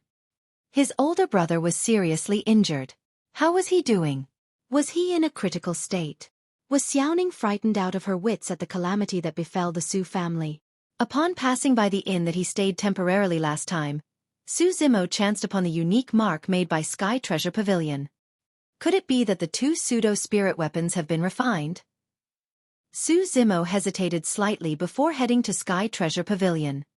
When he reached the end of the alley, the wall sensed his Sky Treasure gold badge. It turned transparent as water instantly, and Su Zimo walked right through it. Upon reaching Sky Treasure Pavilion, Su Zimo did not stop but continued to go upstairs. There were many Qi refinement warriors at the main hall. Many of them turned to look at Su Zimo with a searing and examining gaze. The atmosphere in the main hall was strange. There was a detection skill in the cultivation world. Therefore, all the Qi refinement warriors present could tell that there was no spirit Qi within Su Zimo. Yet he was able to reach the second level of Sky Treasure Pavilion. There was only one explanation for that. Su Zimo had Sky Treasure Badge with him. With the Sky Treasure Badge, one could be given a 10% discount when making purchases in Sky Treasure Pavilion. This was very tempting. When Su Zimo went to Sky Treasure Pavilion for the first time, he had Yao Xue, a Foundation Establishment cultivator, with him. Therefore, nobody dared to have any designs on it. But now that it was Su Zimo who had the Sky Treasure Badge, it was tantamount to a 3-year-old kid who walked around with a gold brick. He was immortal, yet he had the Sky Treasure Badge. He must have come from an illustrious family. Although many of the Qi refinement warriors were tempted, they gave up the idea of snatching the Sky Treasure Badge, as they did not want to court death. However, there were still exceptions. A man's wealth was his own ruin by causing another's greed. There would always be someone who was willing to take the risk in the face of great temptation. A pair of cold eyes trailed after Su Zimo from the corner of the main hall. It followed him all the way to the end of the staircase. Su Zimo had something on his mind, therefore he did not notice the fleeting malicious gaze at the main hall. As soon as Su Zimo reached the second floor, the manager of Sky Treasure Pavilion stood up to welcome him with a big smile on his face. Young Master Su is finally here. The two pseudo-spirit weapons have been refined. Come and have a look. The manager of Sky Treasure Pavilion slapped on his storage bag and one long saber and a longbow floated right in front of Su Zimo. There were 12 sharp arrows as welds. The manager of Sky Treasure Pavilion said, "The Cold Moon Saber is about 3 feet long, it has a silver blade, and a thick and sharp razor edge, suitable for slashing and killing. It is mainly made up of rare spiritual items. We have added 10 types of hard materials including 7 stars gravel and golden light rocks to cast the saber in accordance with your requirements. Although it had no spirit pattern, it can withstand the impact made from middle-grade spirit weapons and it would still be good as ever." Su Zimo nodded, reaching toward the long saber that floated in the air. Just then, there was a look of mockery in the manager of Sky Treasure Pavilion's eyes. He was waiting for Su Zimo to make a fool of himself. Su Zimo asked that the pseudo-spirit weapons to be as heavy as possible. The Cold Moon Saber weighed close to 500 kilograms. Given his level 9 weapon refinement cultivation realm, he could barely handle the spirit weapon with his spirit chi. It was impossible to kill the enemy with such a weapon. The manager of Sky Treasure Pavilion believed that the moment Su Zimo took the saber, it would crush his feet. However, the manager of Sky Treasure Pavilion was dumbstruck the next moment. Su Zimo took Cold Moon Saber easily in his hands. He even tried a few strokes with it. It was as light as a feather to him. He nodded and said, "The saber is pretty good. It is just that it is still quite light." The manager of Sky Treasure Pavilion. What kind of monster is this man? He has no spirit chi, but he could handle the weapon that weighed 500 kilograms with his physical strength. The most annoying part is that he finds it too light. The manager of Sky Treasure Pavilion rolled his eyes. "This is Sanguine Crystal Bow. Take it." The manager of Sky Treasure Pavilion could not be bothered to go into details. He was in no mood to explain to him. The Sanguine Crystal Bow was bloody red and there was a crystal-clear luster to it. It was as if blood was flowing in the bow, exuding a strange aura. It weighed as heavy as the Cold Moon Saber. Su Zimo slanted the Sanguine Crystal Bow over his body, while he tied the quiver on his back, putting the 12 sharp arrows into the quiver. He tied the Cold Moon Saber at his waist. He was all ready. "By the way, young Master Su, we have found someone suitable regarding your hiring notice. However, the person is somewhat different from your requirements," the manager of Sky Treasure Pavilion said. "Oh, he is Song Qi, a level 7 Qi refinement warrior. According to him, if you are willing to pay him with some spirit stones in advance, he could reach level 8 Qi condensation. Of course, if you don't agree, I can say no to his request." He did not know how long he had to wait before a level 8 Qi refinement warrior could take on the assignment. Su Hong was seriously injured. He had no idea of his condition. Now that the Su family had suffered such misfortunes, Su Zimo intended to rush back to Pingyang Town immediately. He had no time to wait. "Tell him to come. I would like to meet him," Su Zimo said in a deep voice. The manager of Sky Treasure Pavilion brought someone with him in no time. He was a Qi refinement warrior in his 40s. He looked handsome and composed. "This is young Master Su. You can talk to him regarding your requests." The manager of Sky Treasure Pavilion stood to the side after finishing the introductions. Upon seeing Su Zimo, Song Qi did not look down on him or flatter him. He cupped his fists and said, "Young Master Su." Su Zimo asked, "Are you in a hurry to use spirit stones?" "Yes. If I have sufficient spirit stones, I will be able to get through level 8 Qi condensation." Song Qi nodded. "How long will it take?" "Well, I can't say for sure.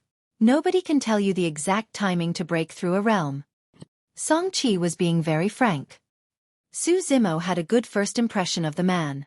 He was silent before he asked, "Since you are lacking spirit stones, why don't you join a clan?" "I am a pseudo-spirit root. No major clans are willing to accept me. Even if they accept me, they will only treat me as a servant." Song Qi smiled bitterly. A pseudo-spirit root was the worst spirit root. It contained the 5 elements: metal, wood, water, fire and earth. It would absorb a mixture of spirit qi. It was impure and one's cultivation speed was very slow. There were also spirit roots that only contained one element, for example metal spirit root, wood spirit root and fire spirit root. It was akin to the legendary heaven spirit root. It could take in the purest spirit qi, and its cultivation speed was fast. If one did not encounter any mishaps, one would most likely become a golden core. Given that he was a pseudo-spirit root, Su Zimo knew that Song Qi must have been through a lot of suffering to be able to reach level 7 Qi condensation in his 40s. "Let's go. Come with me to Pingyang Town. I will give you 1,000 spirit stones in advance," Su Zimo said. "Ah!" Song Qi exclaimed. He could not conceal his joy. Song Qi did not expect that Su Zimo would agree to his request. After all, he was not a level 8 Qi refinement warrior, and he requested his employer to pay him spirit stones in advance. He felt sorry about it. He did not expect that Su Zimo would give him 1,000 spirit stones right away. "Young Master Su, thank you very much. I will do everything possible to protect the Su family." Song Qi thanked him profusely.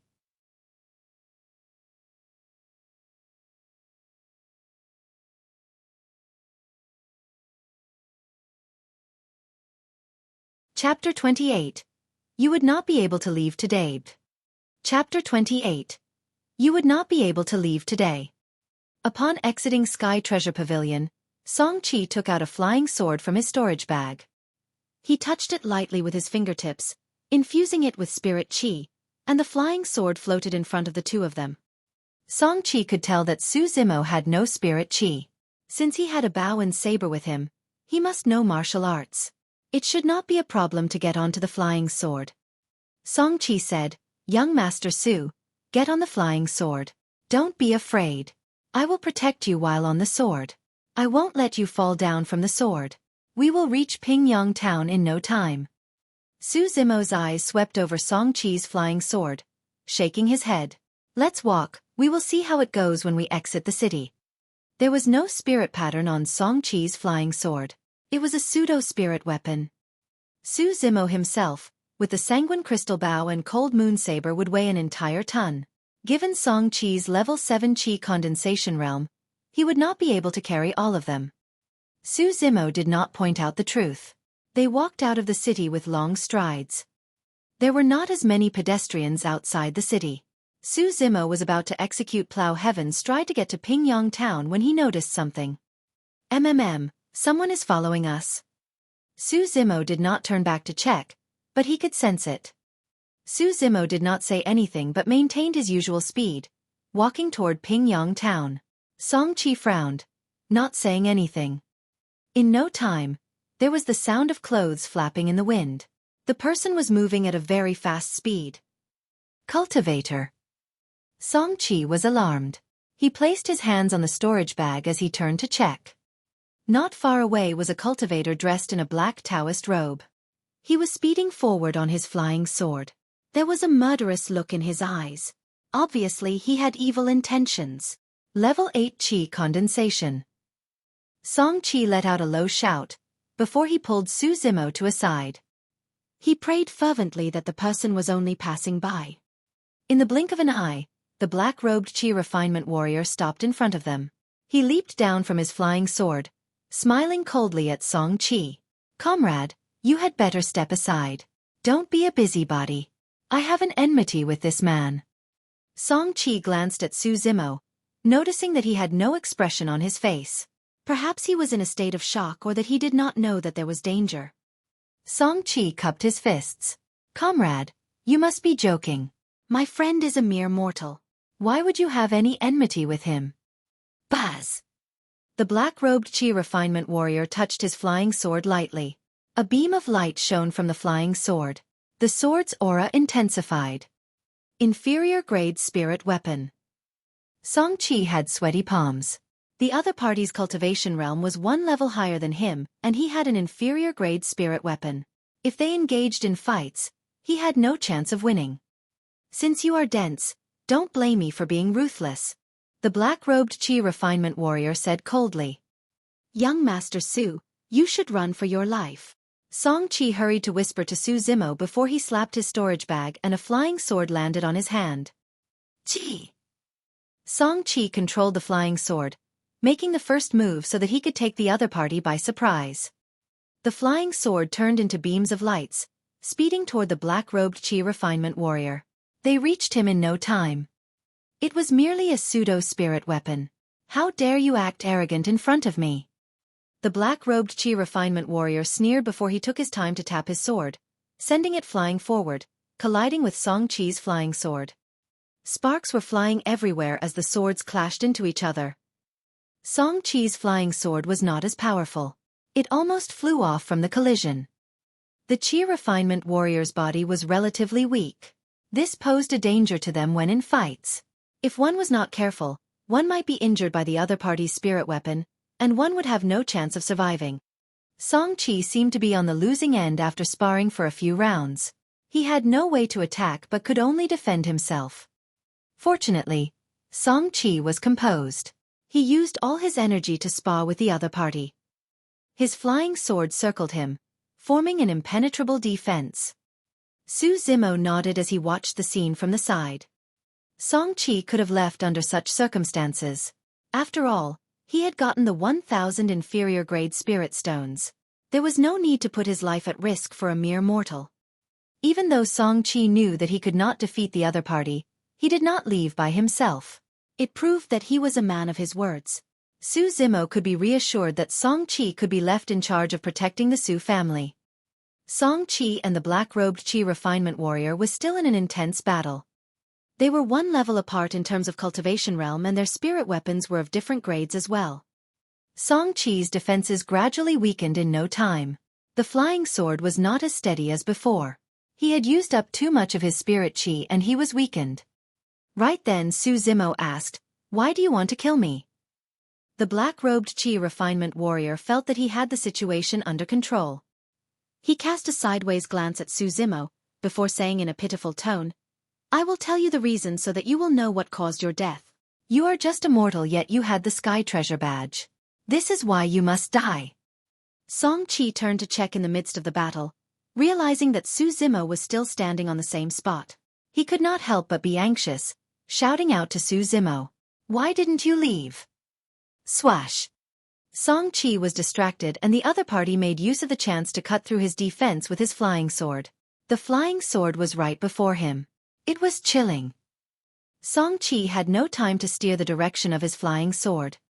He panicked and could not be bothered with maintaining his dignity. He had no choice but to roll on the ground, barely escaping from death. He was muddy all over, looking like a terrible sight. Su Zimo smiled but did not say anything. Xueqi was helpless, saying through clenched teeth, "I am not his opponent. Young Master Su, you should leave as soon as possible, or it will be too late. No one will be able to leave today." The black-robed Qi refinement warrior hollered, and the flying sword sped up, hitting Xueqi's defense. Sound of metal clashing against one another could be heard. Right then, the two of them who were in a fierce fight heard a long sigh. "Yes, you would not be able to leave today." Both Xueqi and the black-robed Qi refinement warrior were shocked. Before they could figure out what Su Zimo meant by that, they saw a terrifying sight from the corner of their eyes. Su Zimo was standing 40 feet apart from them. But Su Zimo reached them within 2 to 3 strides. There was a murderous glint in his eyes. He was like a human-devouring beast that had the single intent of killing the person in front of him. Xueqi, who was by the side, felt a sense of fear, let alone the black-robed Qi refinement warrior who had been targeted by Su Zimo. "It's not good." The black-robed Qi refinement warrior's heart jumped a beat. He retreated while he maneuvered the flying sword, thinking of changing its direction to kill Su Zimo. However, the black-robed Qi refinement warrior was too slow, and in Su Zimo's eyes, he had too many weaknesses. Su Zimo had a cold glint in his eyes. He had a backhand grip on Cold Moon's saber, swinging it in front of him. There was a flash of light from the saber. It was blinding. Poof! A large head was hurled off and it was cut neatly at the neck area. Fresh blood splattered everywhere. Xueqi opened his mouth slightly. He was confused. He stared at the scene, dumbstruck, unable to recover himself. Dead. A level 8 Qi refinement warrior was dead from one single slash of the saber. By luck. Down on his luck? Careless. Good saber. Su Zimo looked at the Cold Moon saber. It did not have the slightest drop of blood on it. He praised the saber and put it back into its scabbard with a backhand motion. Xueqi could not help but swallow his saliva. What kind of man would be so calm after killing a level 8 Qi refinement warrior? In Xueqi's eyes, Su Zimo had turned out to be a mysterious man. He was a different person from the frail scholar that he knew previously. Xueqi could not help but think of the scene just now. The more he thought about it, the more terrifying it was. He broke out in cold sweats thinking of it. He realized to his horror that if Su Zimo used the saber on him, he would have no way to dodge it. Su Zimo took the storage bag that was tied at the waist of the black-robed Qi refinement warrior. He did not take another look before he threw it to Xueqi. "Take it." I cannot take it." For some unknown reason, Xueqi seemed to be nervous around Su Zimo. Su Zimo smiled.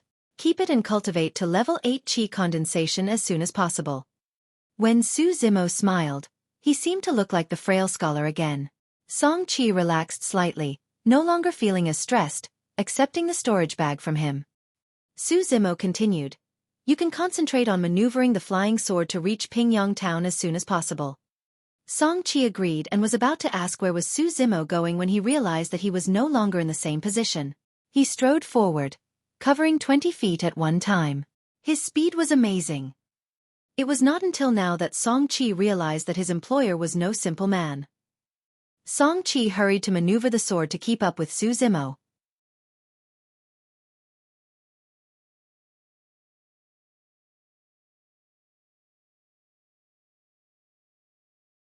Chapter 29. I would take revenge for the Su family. Chapter 29.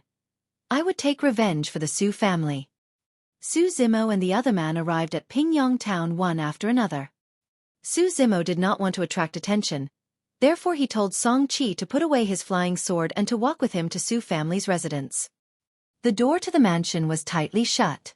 Su Zimo had good hearing.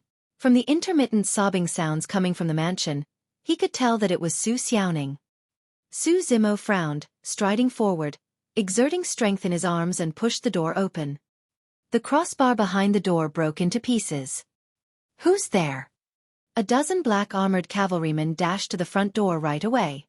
They were seeing red, looking ready to kill. They were stunned at the sight of Su Zimo. "Second young master." Su Zimo nodded, bringing Xueqi toward the direction where the crying sounds came from. Xueqi swept his gaze over the guards, slightly fearful of them. He could sense the murderous aura of the guards. They had obviously been through a lot on the battlefields to have such a fearsome aura. They were no ordinary pugilistic experts. Many people from the Su family were gathered outside Su Hong's room. Some of them were standing while some were sitting. Everyone looked solemn and crestfallen. Sorrow and misery hung in the air. "Second young master is back," Uncle Zhang stood up and said.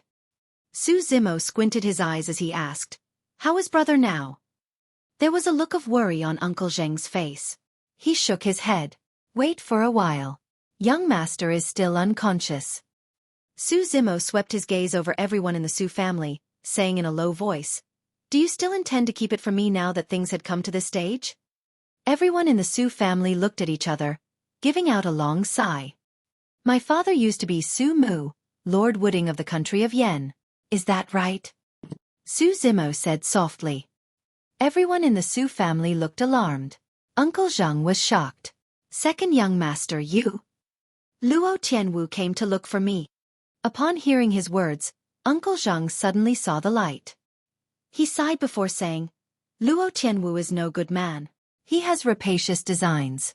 He dreams of being the king in troubled times. He sought young master, wanting to collaborate with him, but was refused. The Su family and king of Yen may be enemies, but young master does not want to implicate the people in the country of Yen. Your father had been on the battlefield all his life. His troops, the black armored cavalry, were famed for guarding the frontier, resisting the external enemies. The country of Yen did not lose a single piece of land in the battles.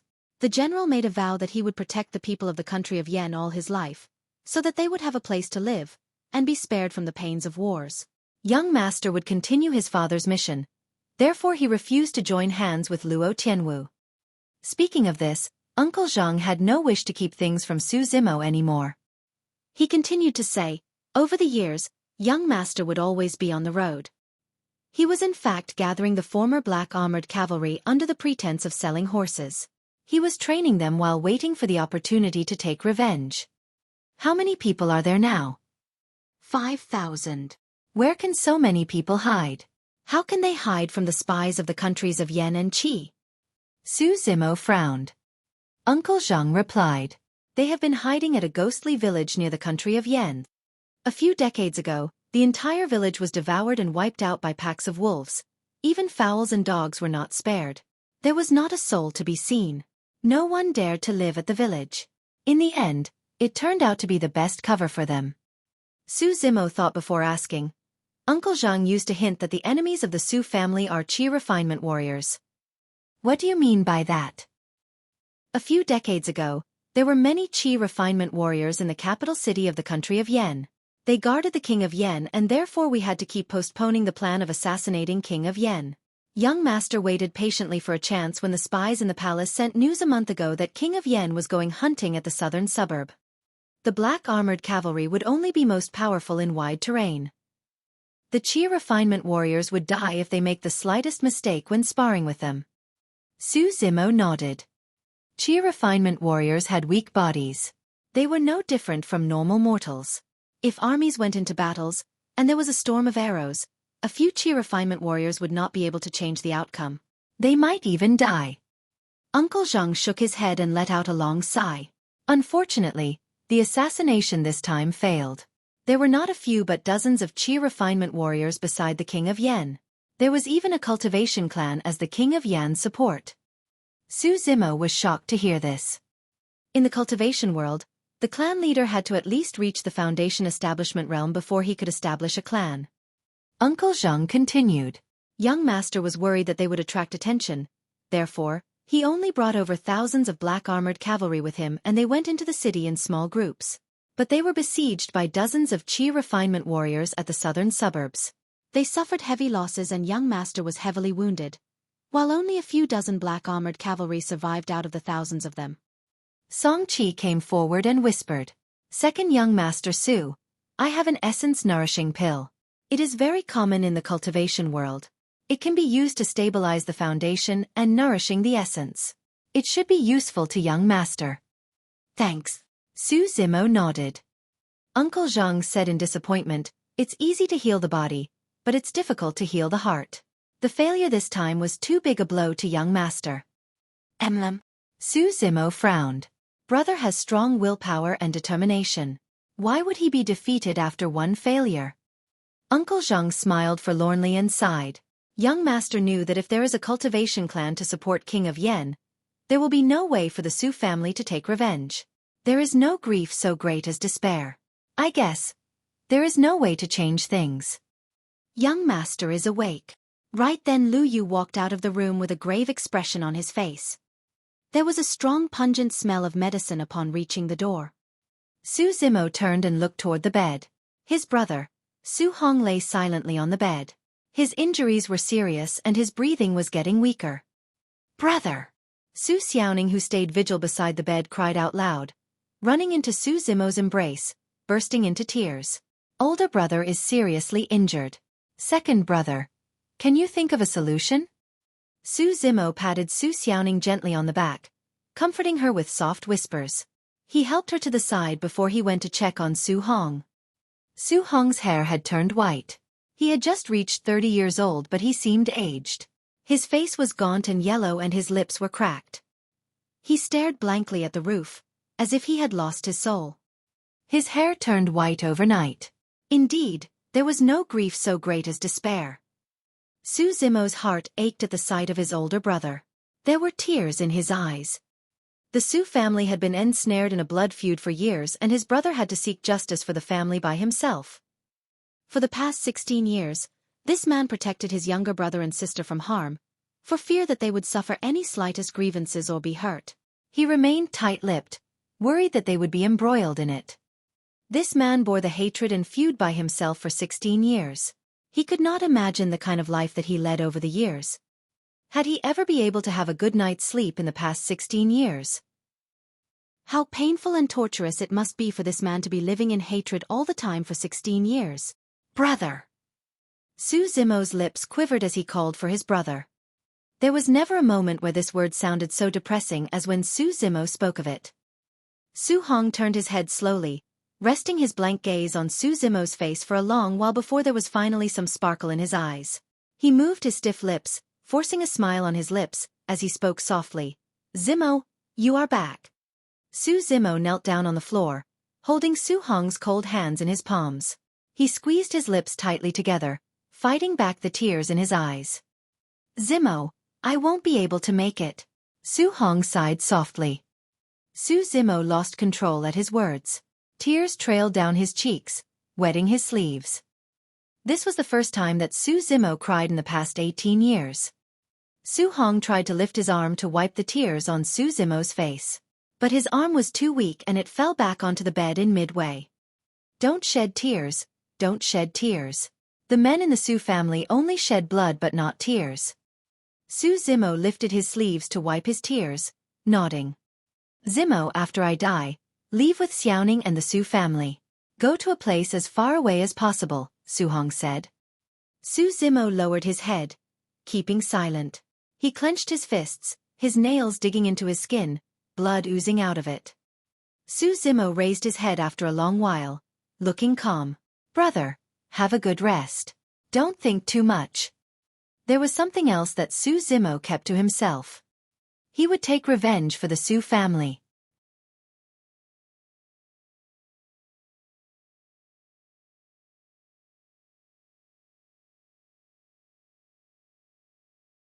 Chapter 30. An Eye for an Eye. Chapter 30. An Eye for an Eye. Su Zimo left the room. Uncle Zhang noticed that Su Zimo looked odd. He hurried to chase after him, saying in a low voice, "Second young master, don't be foolish to attempt another assassination on the King of Yen. The Su family could leave for a faraway place. The world is huge. We will have a place to go." Uncle Zhang, you have been worrying too much. I am not thinking of assassinating the King of Yen. Su Zimo shook his head. He did not seem like he was lying. Uncle Zhang nodded, not totally believing him. I intend to move to the ghostly village to stay low for the time being.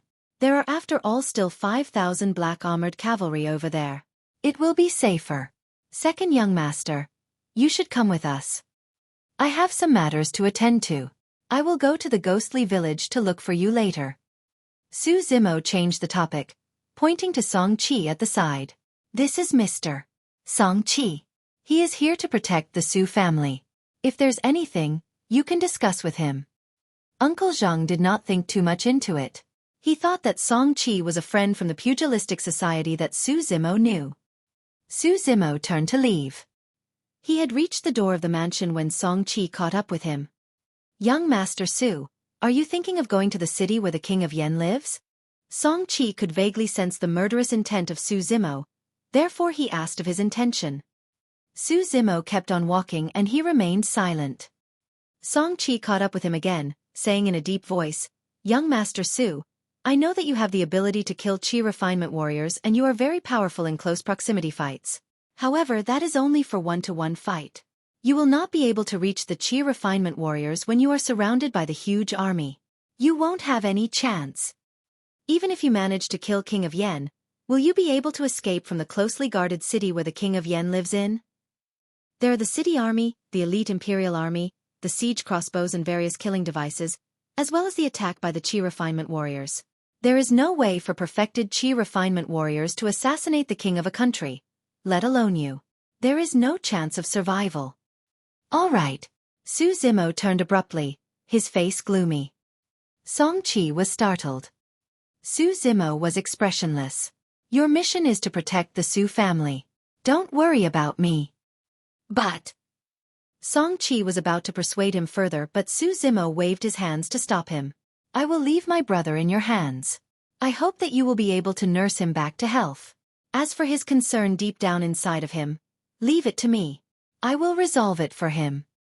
With that, Su Zimo executed Plow Heaven's stride and disappeared out of sight in the blink of an eye. There was only a single way to resolve Su Hong's concern, and it was King of Yan's head. Su Zimo hurried along the streets in Pingyang town. There was nothing but coldness in his eyes. He could feel a burning rage inside of him. It was flaming. He could only douse the flames with the fresh blood of his enemy. Su Zimo reached his mansion in no time. He pushed the door open and walked straight to the cultivation field. Dai Yu was still lazing around on the green stone in the cultivation field. She had an indifferent expression on her face as she cast a glance at Su Zimo. It had been a year since he last saw Dai Yu. Nothing seemed to have changed about her. She still looked very beautiful. It was as if she had not aged at all in the past 1 year. Su Zimo had thought of all kinds of scenes where he met up with Dai Yu after 1 year. But he had not expected that it would be like this. I am leaving. Su Zimo lowered his head, speaking softly. He dared not look at Dai Yu. Oh. Dai Yu raised her eyebrows slightly. Now that I leave this time, I might not be able to come back. Courting death. Sort of. Since Su Zimo wanted to enter the capital and kill the king of the country, he had to face not a man, but an entire country, as well as the multiple Qi refinement warriors and a cultivation clan. It was the cultivation clan that had Foundation establishment cultivators with them. Su Zimo did not dream of coming back alive from his trip to the country of Yen. This might be the last farewell for the two of them. Dai Yu looked at Su Zimo. There was a tenderness in her eyes. Even though you know you are courting death, you are going to go anyway. Su Zimo remained silent. Dai Yu continued. Actually, you have other better options. You can choose to take it lying down and continue to cultivate until you are strong enough. Scenes seemed to flash in Su Zimo's mind. It was as if it was 16 years ago. He saw how his parents died a terrible death under the Saber. He saw how the Su family was massacred, and the river turned into blood, the corpses piled into a mountain. He saw how his older brother protected he and Xiaoning, and escaped from the city. He suffered a slash at his face and it went unnoticed even though it was covered with blood. In the end, Su Zimo's gaze rested on his brother's white hair, his gaunt and yellow face, and his blank eyes. Why do I cultivate? Su Zimo blurted out all of a sudden, as if asking Dai Yu, but he seemed to be muttering to himself as well. I cultivate not to take things lying down. If I want to do so, I would have knelt down at perfected Song Lang's bullying behavior 1 year ago. If I wanted to do so, I would have pleaded for mercy when Zhou Dingyun came to take my life. The next moment, Su Zimo suddenly looked up. He could feel the blood surging in his body, his eyes bloody red. He shouted, "Since I feel unjust, I will make sure to seek justice." So what if he is the king of a country? So what if he has a cultivation clan to support him? I will kill to my heart's content. It is better to do things on a grand and spectacular scale this moment than to take things lying down for the entire life. I cultivate so as to go all out to exact revenge. I cultivate as I believe in an eye for an eye. Good. Dai Yu nodded. In the 1.5 years of cultivation, Dai Yu had never praised him. This was the first time that he heard this word coming from Dai Yu. Remember what you said today. It concerns your future and achievements. Dai Yu made another remark which Su Zimo could not understand. There was a demonic glitter in Dai Yu's eyes. Thereafter, there were several sutras in Su Zimo's mind. This is the Bone-Strengthening Sutra. It is taken from the Divine Steed Demon King. The Divine Steed was headstrong. It had the fastest gallop, it was forceful and resilient, there was a strong momentum and explosive power in its gallop. I will impart another 3 styles to you. Divine Steed Dismemberment, Divine Steed Trampling and Divine Steed Fleeting. You can try to figure it out along the way. If you are able to comprehend it, you might be able to be on par with level 10 perfected Qi refinement warriors. Dai Yu leaped down from the green stone and began to show him the moves. Su Zimo did not blink at all. He was focused on learning the 3 styles. He knew that this could be his last hope at killing the King of Yen and returning alive. Dai Yu was done with the demonstration of the 3 styles in no time. She looked toward Su Zimo as she said, "Go along. 1 word of reminder. Demon cultivators are best at skipping the levels and killing the opponents. Given your capabilities now, although you are not as good as Foundation Establishment cultivators, if you are able to be in their close proximity, you will still be able to kill them instantly." Su Zimo nodded. Foundation Establishment cultivators would release an explosive energy when they maneuvered flying swords. It was far better and much more flexible than Qi refinement warriors. They might have other attack and defensive moves that were sufficient to kill Su Zimo's. But this did not mean that Foundation Establishment cultivators had no weaknesses. Although they had stronger bodies than Qi refinement warriors, their physical strength was still no match for Su Zimo. If Su Zimo had the opportunity to get close to them, he would still be able to kill them on the spot. It sounded simple, but it was in fact as difficult as reaching the sky. Su Zimo looked at Dai Yu, no longer hiding his reluctance to part with her. He smiled lightly and said, "Miss Dai, goodbye." Dai Yu turned with her back facing him as she waved to him. Su Zimo took a deep breath and walked out of the cultivation field, looking toward the capital city of the country of Yen that was far in the distance. He clenched his fists as he said softly, "King of Yen, wash your neck clean. I am coming." You're tuning in to the Xueqi's Martial Arts Saga YouTube channel. Don't forget to subscribe and join us on this journey to catch the most captivating stories.